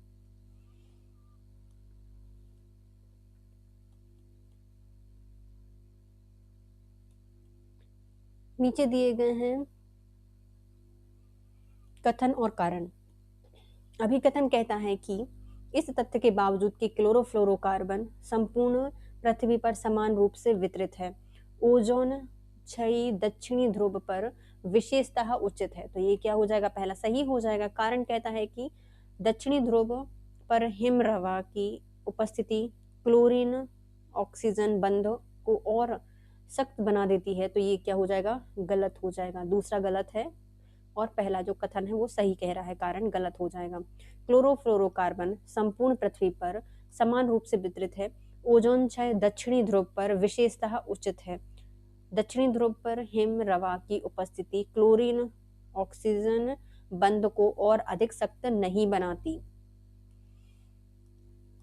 नेक्स्ट आता है यूरोपीय संघ EU के देशों के राष्ट्रीय स्तर पर निर्धारित योगदानों का उद्देश्य 2030 तक 1990 के स्तर के संदर्भ में हरित ग्रह गैसों के उत्सर्जन में कितने तक की कमी की जाएगी, तो ये लगभग 40% तक की कमी करना चाहते हैं 2030 तक।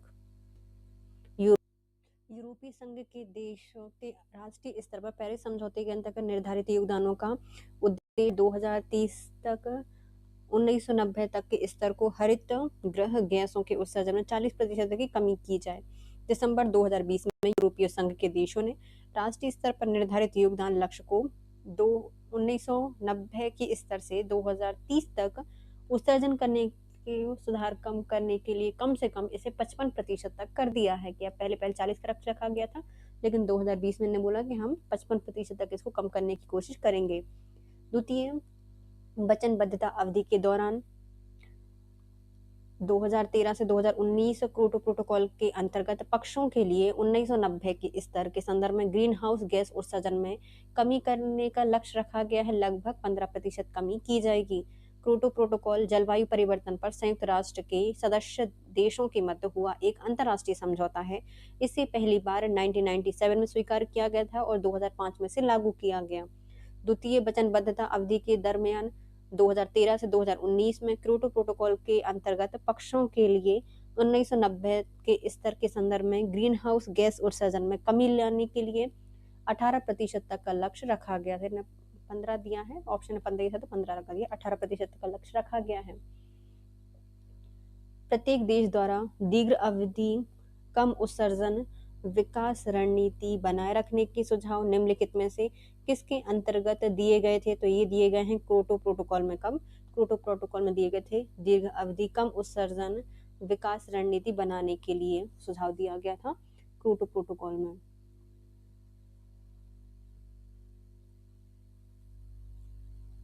प्रत्येक देश के द्वारा दीर्घ अवधि कम उत्सर्जन विकास रणनीति बनाए जाने का सुझाव पेरिस समझौते के अंतर्गत दिया गया। पेरिस समझौते पर 2016 में संयुक्त राष्ट्र की रूपरेखा में जलवायु परिवर्तन पर हस्ताक्षर हुए थे।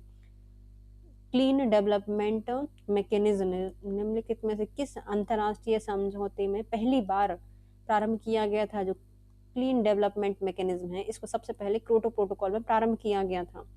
क्लीन डेवलपमेंट मैकेनिज्म को क्योटो प्रोटोकॉल अंतर्राष्ट्रीय समझौते में पहली बार प्रारंभ किया गया।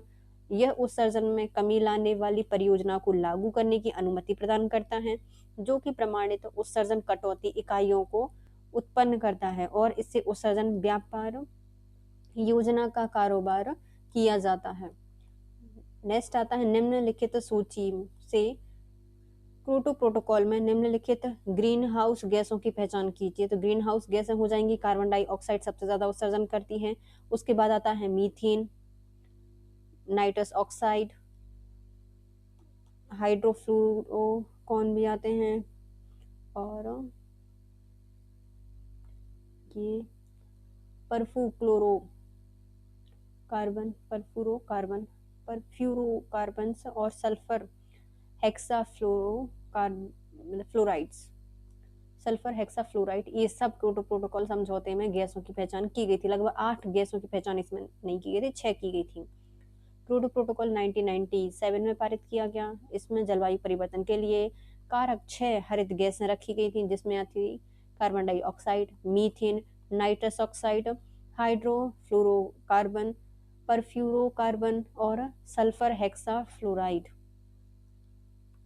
क्योटो प्रोटोकॉल के अंतर्गत 37 औद्योगिकृत और यूरोपीय सदस्यों के देशों के द्वारा हरित गृह गैस उत्सर्जन के लिए प्रथम प्रतिबद्धता अवधि क्या है?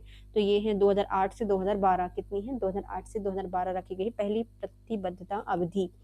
क्योटो प्रोटोकॉल के अंतर्गत 37 औद्योगिकृत एवं यूरोपीय समुदाय के देशों द्वारा हरित गृह गैस उत्सर्जन के लिए प्रथम प्रतिबद्धता अवधि वर्ष 2008 से 2012 तक थी।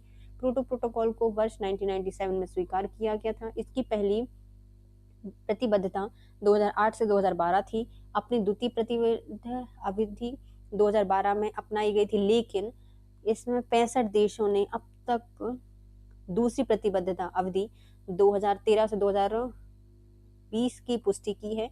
उल्लेखनीय है कि इस प्रोटोकॉल का उद्देश्य वायुमंडल में ग्रीन हाउस गैसों का घनत्व ऐसे मात्रा पर स्थिरशील करना है जिससे मनुष्य जीवन द्वारा आबोहवा प्रणाली में कोई हानिकारक रुकावट ना पड़े।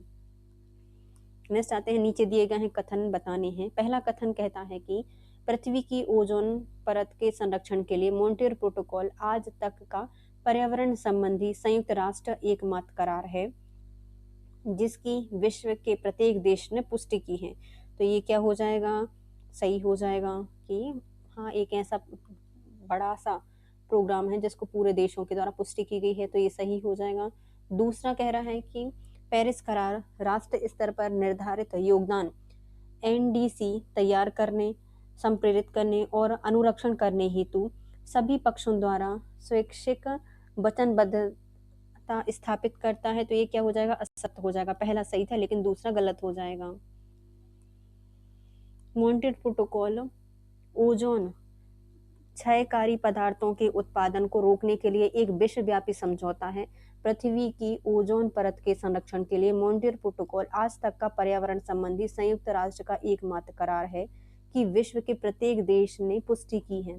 यह सत्य है, किंतु इसके उपरांत कथन सेकंड, पेरिस करार राष्ट्रीय स्तर पर निर्धारित योगदान एनडीसी तैयार करने, संप्रेषित करने और अनुरक्षण करने हेतु सभी पक्षों द्वारा स्वैच्छिक वचनबद्धता है स्थापित करता है। यह गलत है। निम्नलिखित में से किस समझौते के अधीन वैश्विक औसत तापमान में वृद्धि को 2 डिग्री सेल्सियस से काफी नीचे सीमित रखने का निर्णय लिया गया था? तो यह पेरिस समझौते में। पेरिस समझौते के अधीन वैश्विक औसत तापमान में वृद्धि को 2 डिग्री सेल्सियस से काफी नीचे सीमित रखने का निर्णय लिया गया था। पेरिस समझौता COP21 के दौरान 12 दिसंबर 2015 को जलवायु परिवर्तन पर 196 देशों के मध्य हुई एक अंतर्राष्ट्रीय संधि है। यह 2016 में लागू की गई थी। निम्नलिखित में से न्यूनतम कितने प्रतिशत उत्सर्जन करने वाले कम से कम 55 देशों द्वारा अनुसमर्थन के प्रपत्र जमा कराने के बाद पेरिस समझौता प्रबद्ध हुआ था? तो ये वैश्विक कार्बन डाइऑक्साइड उत्सर्जन का 55% पर इसको अनुसमर्थन प्राप्त किया गया था, जमा किया गया था। पेरिस समझौता COP21 के दौरान 12 दिसंबर 2015 को जलवायु परिवर्तन पर 196 देशों के मध्य हुई एक अंतर्राष्ट्रीय संधि है। यह 2016 में लागू किया गया था। इस समझौते में वैश्विक तापमान में वृद्धि को 2 डिग्री सेल्सियस से काफी नीचे सीमित रखने का निर्णय लिया गया, किंतु वैश्विक कार्बन डाइऑक्साइड उत्सर्जन का न्यूनतम 55% उत्सर्जन करने वाले कम से कम 55 देशों द्वारा अनुसमर्थन के प्रपत्र जमा करने के बाद पेरिस समझौता प्रवर्त हुआ था। फिर आते हैं अंतर्राष्ट्रीय सौर संधि से संबंधित प्रश्न। नेक्स्ट टॉपिक है हमारा अंतर्राष्ट्रीय सौर संधि। पहला क्वेश्चन है, अंतर्राष्ट्रीय सौर संधि इंटरनेशनल सोलर अलायंस की स्थापना हेतु संयुक्त रूप से किसने प्रयास किया था? तो फ्रांस और भारत के द्वारा। फ्रांस और भारत ने किया था। इमैनुअल मैक्रोन और मोदी जी के द्वारा ये प्रयास किए गए थे। अंतर्राष्ट्रीय सौर संधि इंटरनेशनल सोलर अलायंस ISA की स्थापना हेतु संयुक्त रूप से फ्रांस और भारत ने प्रयास किए थे। अंतर्राष्ट्रीय सौर गठबंधन की शुरुआत भारत और फ्रांस ने 30 नवंबर 2015 को पेरिस जलवायु सम्मेलन के दौरान की थी। ISA कर्क और मकर रेखा के मध्य आंशिक और पूर्ण रूप से अवस्थित 121 सौर संसाधन संपन्न देशों का एक अंतर्राष्ट्रीय अंतर सरकारी संगठन है। इसका मुख्यालय भारत के गुरुग्राम हरियाणा में है। पलाऊ ने हाल ही में अंतर्राष्ट्रीय सौर गठबंधन के फ्रेमवर्क समझौते पर हस्ताक्षर किए।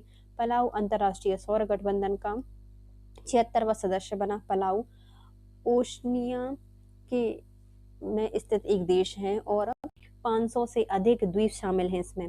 ISA का मुख्य उद्देश्य सौर ऊर्जा से परिपूर्ण देशों को एकजुट करके सौर ऊर्जा उत्पादन को बढ़ावा देना है। फिर आते हैं कथन दिए गए हैं। इंटरनेशनल सोलर अलायंस के अधिकांश सदस्य देश कर्क रेखा और मकर रेखा के बीच में अवस्थित हैं। पहला सही हो जाएगा। दूसरा, जापान इंटरनेशनल सोलर अलायंस का एक सदस्य देश है, तो ये भी सही हो जाएगा। दोनों ही क्या हो जाएंगे, सही हो जाएंगे। नेक्स्ट आते हैं अंतर्राष्ट्रीय सोलर गठबंधन इंटरनेशनल सोलर अलायंस की शुरुआत भारत और फ्रांस ने मिलकर नवंबर 2015 में COP21 संयुक्त राष्ट्र जलवायु परिवर्तन सम्मेलन के दौरान की थी। इसका फ्रेमवर्क समझौता दिसंबर 2017 में लागू किया गया। ISA का मुख्यालय हरियाणा के गुरुग्राम में राष्ट्रीय सौर ऊर्जा संस्थान NISE स्थित है। यह ऐसी पहली अंतर्राष्ट्रीय अंतर सरकारी संधि है जिसका मुख्यालय भारत में स्थित है। इसका मुख्य उद्देश्य कर्क रेखा और मकर रेखा के बीच में 121 से अधिक सूर्य तप प्राप्त करने वाले देशों को सौर ऊर्जा उत्पादन के लिए प्रोत्साहित करना है। जापान इंटरनेशनल सोलर अलायंस का एक सदस्य देश है। इसके अतिरिक्त नवीनतम जानकारी के आधार पर अब तक की 76 देश इसमें जुड़ चुके हैं। पलाऊ अंतर्राष्ट्रीय सौर गठबंधन का 76वां सदस्य देश बना है। अंतर्राष्ट्रीय सौर गठबंधन के बारे में अधिकांश देश कहाँ पर अवस्थित हैं?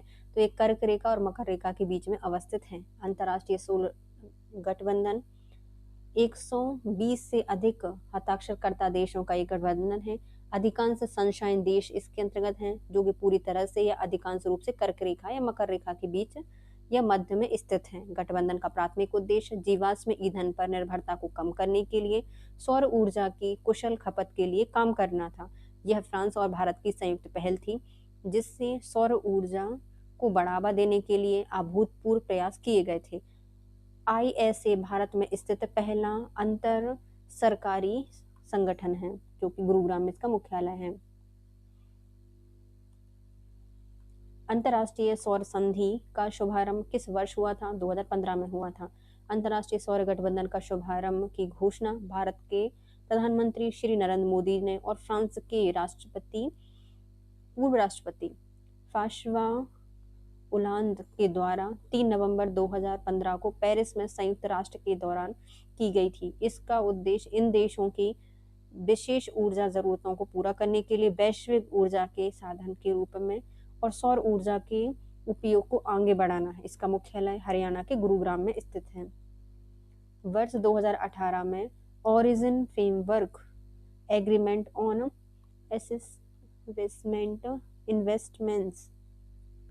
Investment of international solar alliance में संशोधन में से किसकी इसकी सदस्यता के दायरे का विस्तार करने के लिए किया गया था? तो संयुक्त राष्ट्र के सभी राज्यों के लिए इसमें शामिल करने के लिए कहा गया था। वर्ष 2018 में origin framework agreement on establishment of international solar alliance में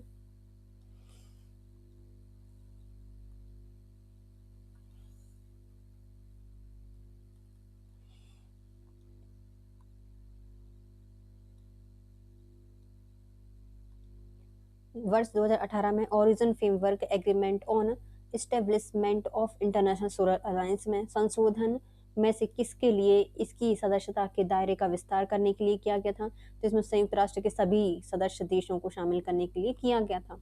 वर्ष 2018 में origin framework agreement on establishment of international solar alliance में संशोधन संयुक्त राष्ट्र के सभी सदस्य राज्यों के सदस्यता के दायरे का विस्तार करने के लिए किया गया था। नीचे दिए गए कथन बताइए। कथन पहला कहता है कि अंतर्राष्ट्रीय सौर संधि ISA ऐसे देशों की संधि है जिसमें से अधिकांश कर्क रेखा और ध्रुव के मध्य स्थित हैं। तो पहला क्या हो जाएगा? गलत हो जाएगा। वर्तमान में ISA का अध्यक्ष भारत है, तो ये क्या हो जाएगा? सही हो जाएगा। सिर्फ दूसरा सही है, पहला गलत है। अंतर्राष्ट्रीय सौर गठबंधन ISA राष्ट्रों का एक अंतर्राष्ट्रीय समूह है जो कि कर्क रेखा और मकर रेखा के बीच स्थित है। ये सौर संसाधन संपन्न देश हैं। इसे सनशाइन देश कहा जाता है। अंतर्राष्ट्रीय सौर संधि एक संधि है जिसका उद्देश्य सौर ऊर्जा के क्षेत्र में बदलाव लाना है। भारत के पास ISA 7 के अध्यक्ष का पद है। ISA के महासभा में भारत को एक बार फिर अध्यक्ष और फ्रांस को सह अध्यक्ष चुना गया है, इसलिए पहला गलत है, दूसरा सही है। अंतर्राष्ट्रीय सौर गठबंधन का मुख्यालय हरियाणा के गुरुग्राम में स्थित है।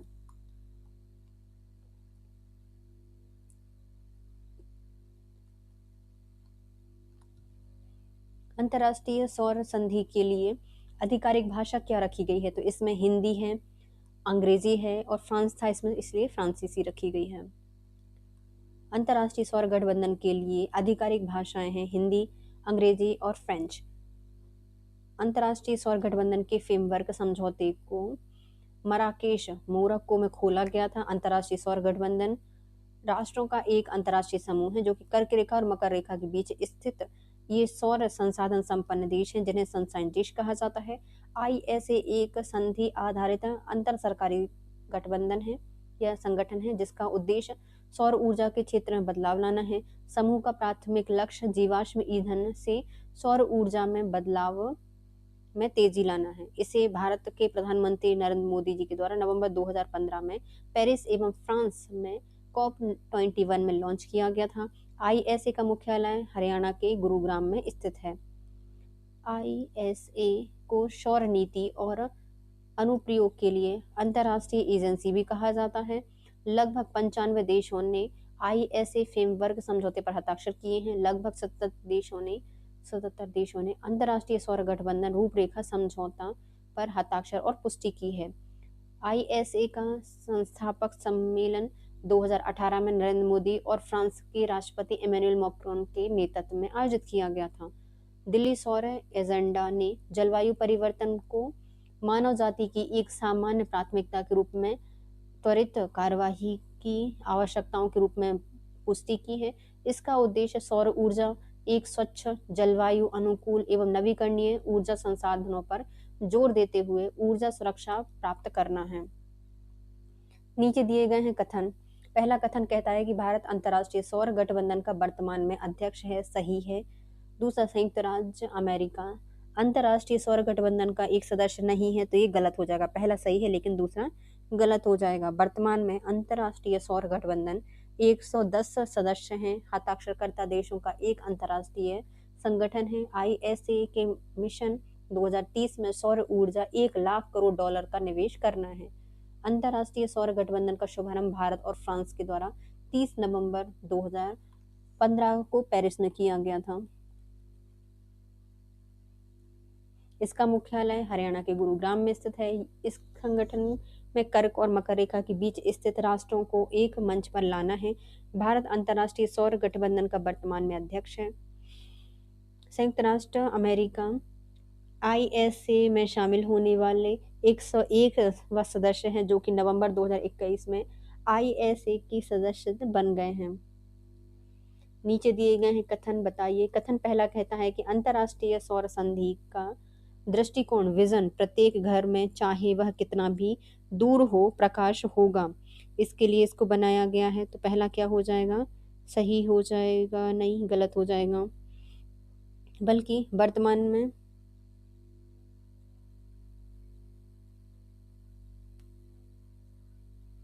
पहला सही है, नहीं गलत है। दूसरा कहता है कि अंतर्राष्ट्रीय सौर संधि का मिशन, हम सब मिलकर सूर्य को और अधिक दीप्तिमान करेंगे। कैसे करेंगे? तो ये भी गलत है, दूसरा भी गलत हो जाएगा, कुछ भी मतलब। तो पहला और दूसरा दोनों गलत हो जाएंगे। अंतर्राष्ट्रीय सौर गठबंधन सौर ऊर्जा प्रौद्योगिकी की बढ़ती हुई तैनाती के लिए एक क्रिया उन्मुख सदस्य संचालित सहयोग मंच है। इसका मूल उद्देश्य ऊर्जा पहुंच को सुविधाजनक बनाना है, सौर सुरक्षा सुनिश्चित करना, इसके सदस्य देशों में ऊर्जा संक्रमण को बढ़ावा देना है। आईएसए का दृष्टिकोण, हम सब मिलकर सूर्य को और अधिक दीप्तिमान करें तथा उद्देश्य प्रत्येक घर में चाहे वह कितना भी दूर क्यों न हो प्रकाश जरूर होगा, ये है।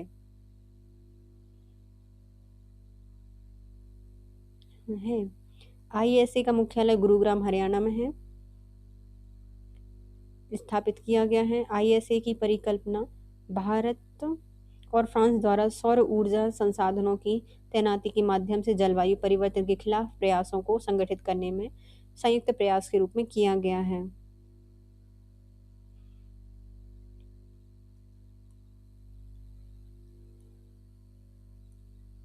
नेक्स्ट दिए गए हैं, अंतर्राष्ट्रीय सौर संधि को भारत और फ्रांस द्वारा निम्नलिखित में से किसकी पार्श्व रेखा में प्रारंभ किया गया था? तो इसको प्रारंभ किया गया था कॉप 21 की अंतर्गत। अंतर्राष्ट्रीय सौर संधि को 30 नवंबर 2015 को भारत के प्रधानमंत्री और फ्रांस के राष्ट्रपति द्वारा कॉप 21 पार्श्व रेखा में प्रारंभ किया गया था। 121 सौर संसाधन संपन्न देश के साथ पेरिस में UNFCCC की दल सम्मेलन कॉप 21 में लॉन्च किया गया। वर्तमान में इसमें 116 देशों ने इस फ्रेमवर्क समझौते पर हस्ताक्षर किए थे। इसका मुख्यालय भारत के गुरुग्राम में स्थित है। अंतर्राष्ट्रीय सौर गठबंधन का मूल उद्देश्य अपने सदस्य देशों में ऊर्जा पहुंच को सुविधाजनक बनाना, ऊर्जा सुनिश्चित करना और ऊर्जा परिवर्तन को बढ़ावा देना है।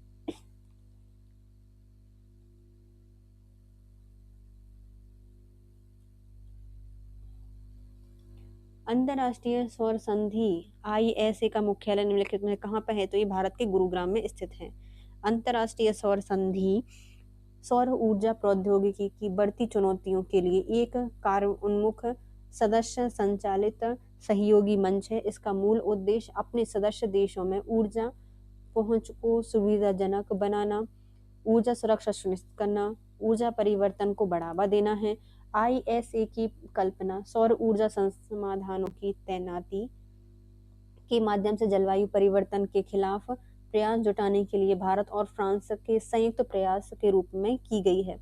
इसका मुख्यालय भारत में है। इसका अंतरिम सचिवालय गुरुग्राम हरियाणा में स्थापित किया गया है।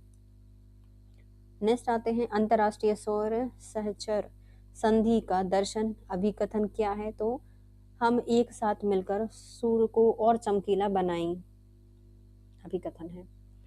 अंतर्राष्ट्रीय सौर गठबंधन एक संधि आधारित अंतर्राष्ट्रीय अंतर सरकारी संगठन है। इसका उद्देश्य इसमें सम्मिलित देशों का एक विशेष ऊर्जा जरूरतों को पूरा करने के लिए वैकल्पिक ऊर्जा के साधनों के रूप में सौर ऊर्जा के उपयोग को आगे बढ़ाना है तथा जीवाश्म ईंधन पर ऊर्जा के उपयोग को आगे बढ़ाना है। जीवाश्म ईंधन पर ऊर्जा की निर्भरता को कम करना है। अंतर्राष्ट्रीय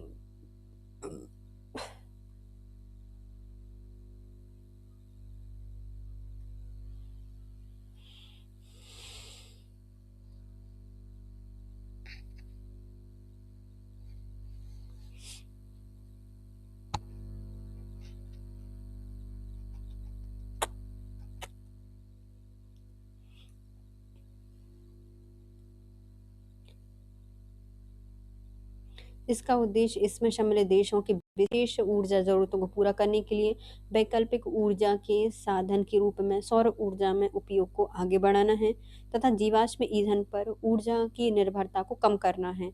अंतर्राष्ट्रीय सौर सहचर संधि का दर्शन अभिकथन हम एक साथ मिलकर सूर्य को और चमकीला बनाएंगे।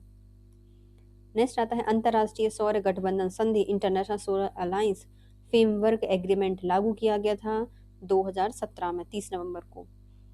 सौर ऊर्जा संसाधनों की तैनाती के माध्यम से जलवायु परिवर्तन के खिलाफ प्रयासों को संगठित करने के लिए भारत और फ्रांस के द्वारा संयुक्त प्रयास के तौर पर वर्ष 2015 में अंतर्राष्ट्रीय सौर गठबंधन की अवधारणा की गई। अंतर्राष्ट्रीय सौर गठबंधन की संधि 6 दिसंबर 2017 को प्रभावी हुई थी। वर्तमान में 101 देश 30 नवंबर भी आती है ना ये कई जगह ISA फ्रेमवर्क समझौते पर हस्ताक्षर किए गए थे। 80 देशों ने ISA के पूर्ण सदस्य बनने के लिए अनुसमर्थन की आवश्यकता दस्तावेज प्रस्तुत किए थे। नीचे दिए गए हैं कथन और तर्क बताइए। कथन कहता है कि प्रत्येक देश द्वारा दीर्घ अवधि में कम उत्सर्जन विकास रणनीतियां अपनाना पेरिस समझौते के लक्ष्य को साकार करना महत्वपूर्ण है। तो ये क्या हो जाएगा? पहला सही हो जाएगा। दूसरा कह रहा है कि प्रत्येक देश द्वारा घोषित राष्ट्रीय रूप से निर्धारित योगदान NDC वैश्विक तापमान में वृद्धि को पूर्व औद्योगिक स्तर से 2 डिग्री सेल्सियस अधिक तक सीमित करने के लिए पर्याप्त नहीं है। तो ये भी क्या हो जाएगा? सही हो जाएगा और RA की सही व्याख्या भी करता है।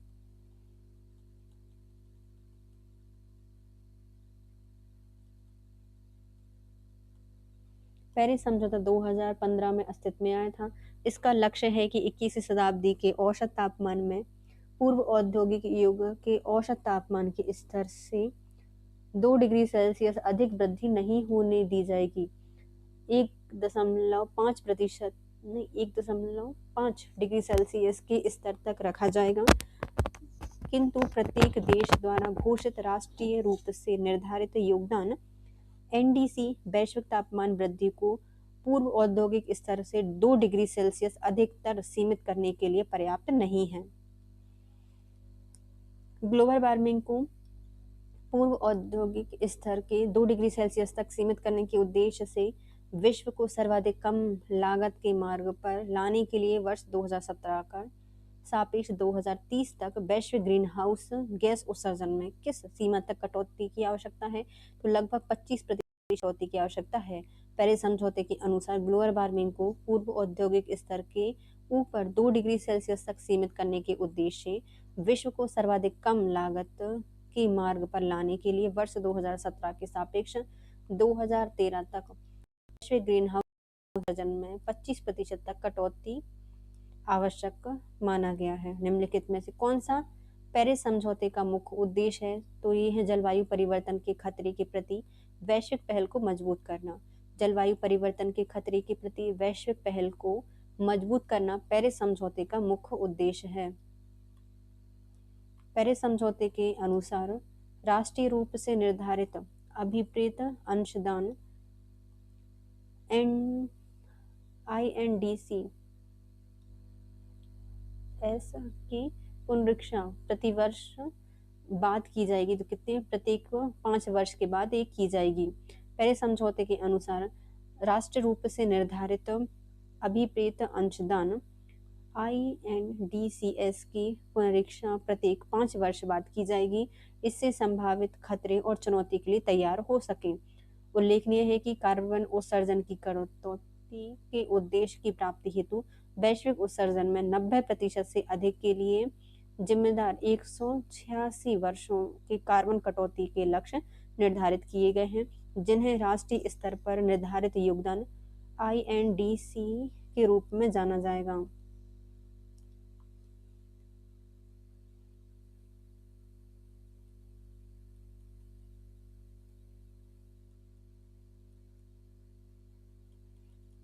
पेरिस समझौते में कार्बन उत्सर्जन की कटौती के लक्ष्य की प्रगति की निगरानी, सत्यापन और रिपोर्टिंग हेतु अनिवार्य उपाय भी सुझाए गए हैं।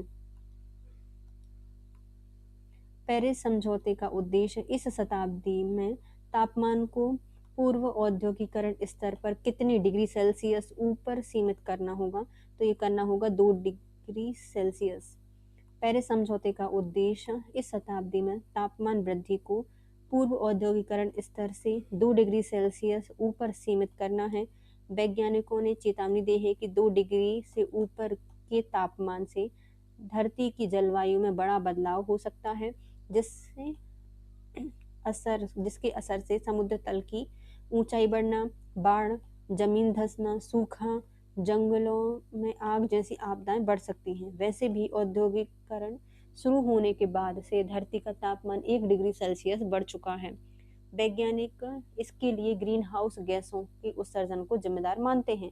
ये गैसें इंसानी जरूरत है, जैसे बिजली उत्पादन, गाड़ी, फैक्ट्री आदि की वजह से पैदा होती हैं।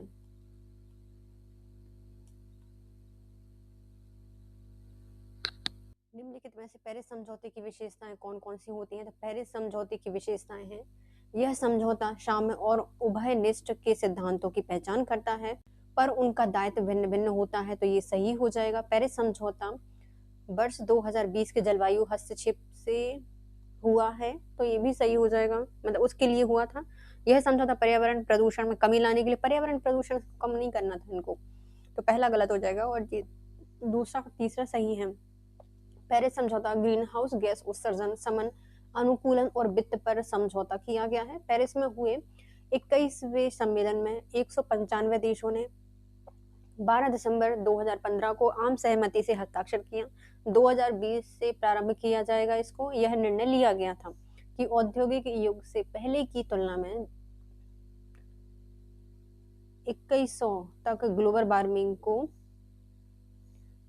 2 डिग्री सेल्सियस नीचे सम्मिलित किया जाना है। तो ये 2100 नहीं होगा यार, शायद 21 डिग्री सेल्सियस होगा कुछ, है ना। तो क्या 2100 तक ग्लोबल वार्मिंग को सिर्फ 2 डिग्री सेल्सियस नीचे सीमित करना है। निम्नलिखित में से किस देशों ने जो इंटरनेशनल सोलर अलायंस फ्रेमवर्क है, इसके एग्रीमेंट पर हस्ताक्षर का अनुसमर्थन नहीं किया था, तो ये हो जाएगा चीन। चीन के द्वारा इसमें नहीं किया गया था। चीन ने international solar alliance framework agreement पर हस्ताक्षर का अनुसमर्थन नहीं किया था।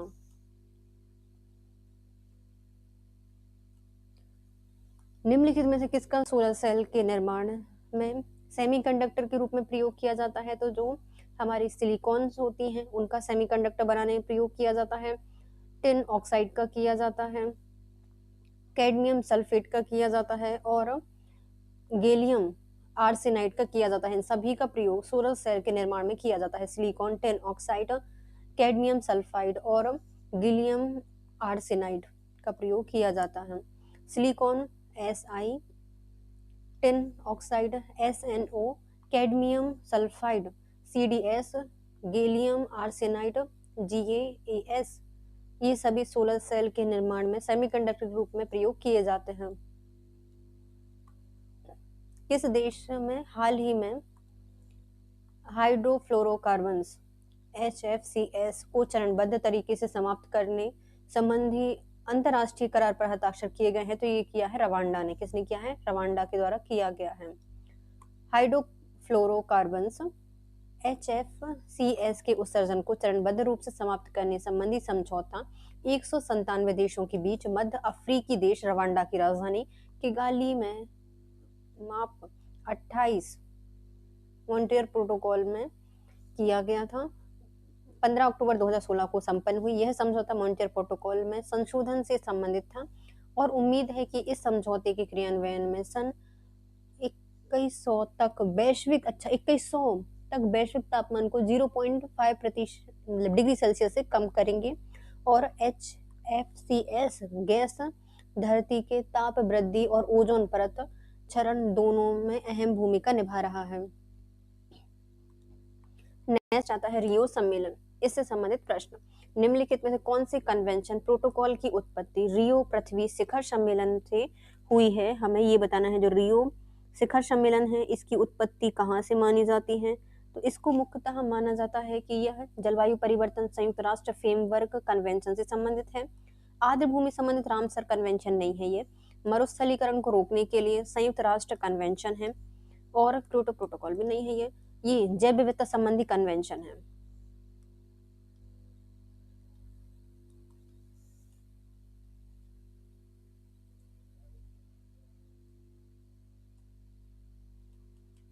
पृथ्वी शिखर सम्मेलन वर्ष 1992 में ब्राजील के रियो डी जेनेरियो शहर में आयोजित किया गया था। इस सम्मेलन में निम्नलिखित कन्वेंशन प्रोटोकॉल की उत्पत्ति हुई थी।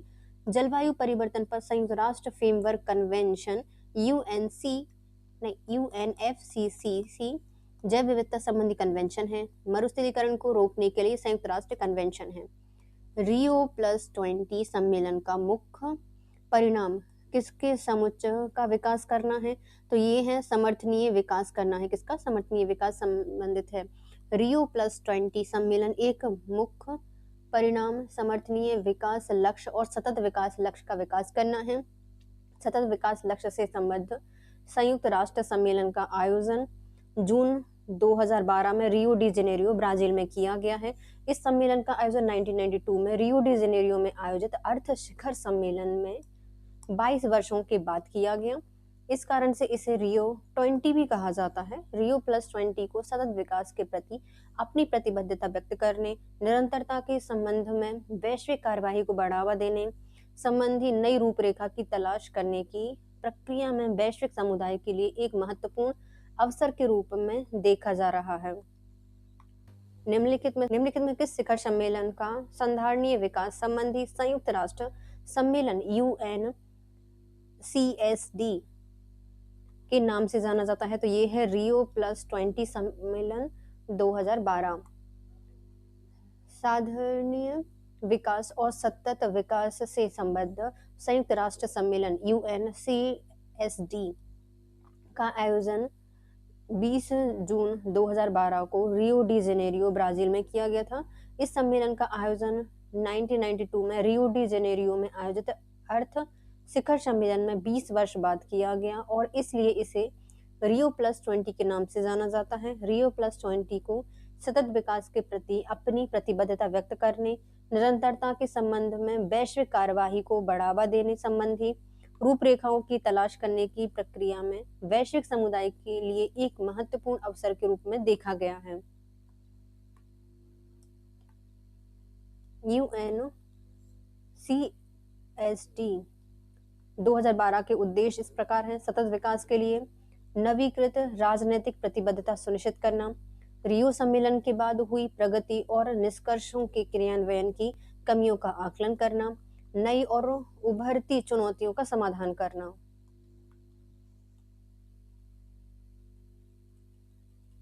अरे वाह यार, ये तो कंप्लीट हो गया। अब नेक्स्ट में आते हैं हमारी शब्द अभिवृद्धि को हम कंप्लीट करेंगे नेक्स्ट वीडियो में। तो हम नेक्स्ट वीडियो में इससे संबंधित प्रश्न सॉल्व करेंगे।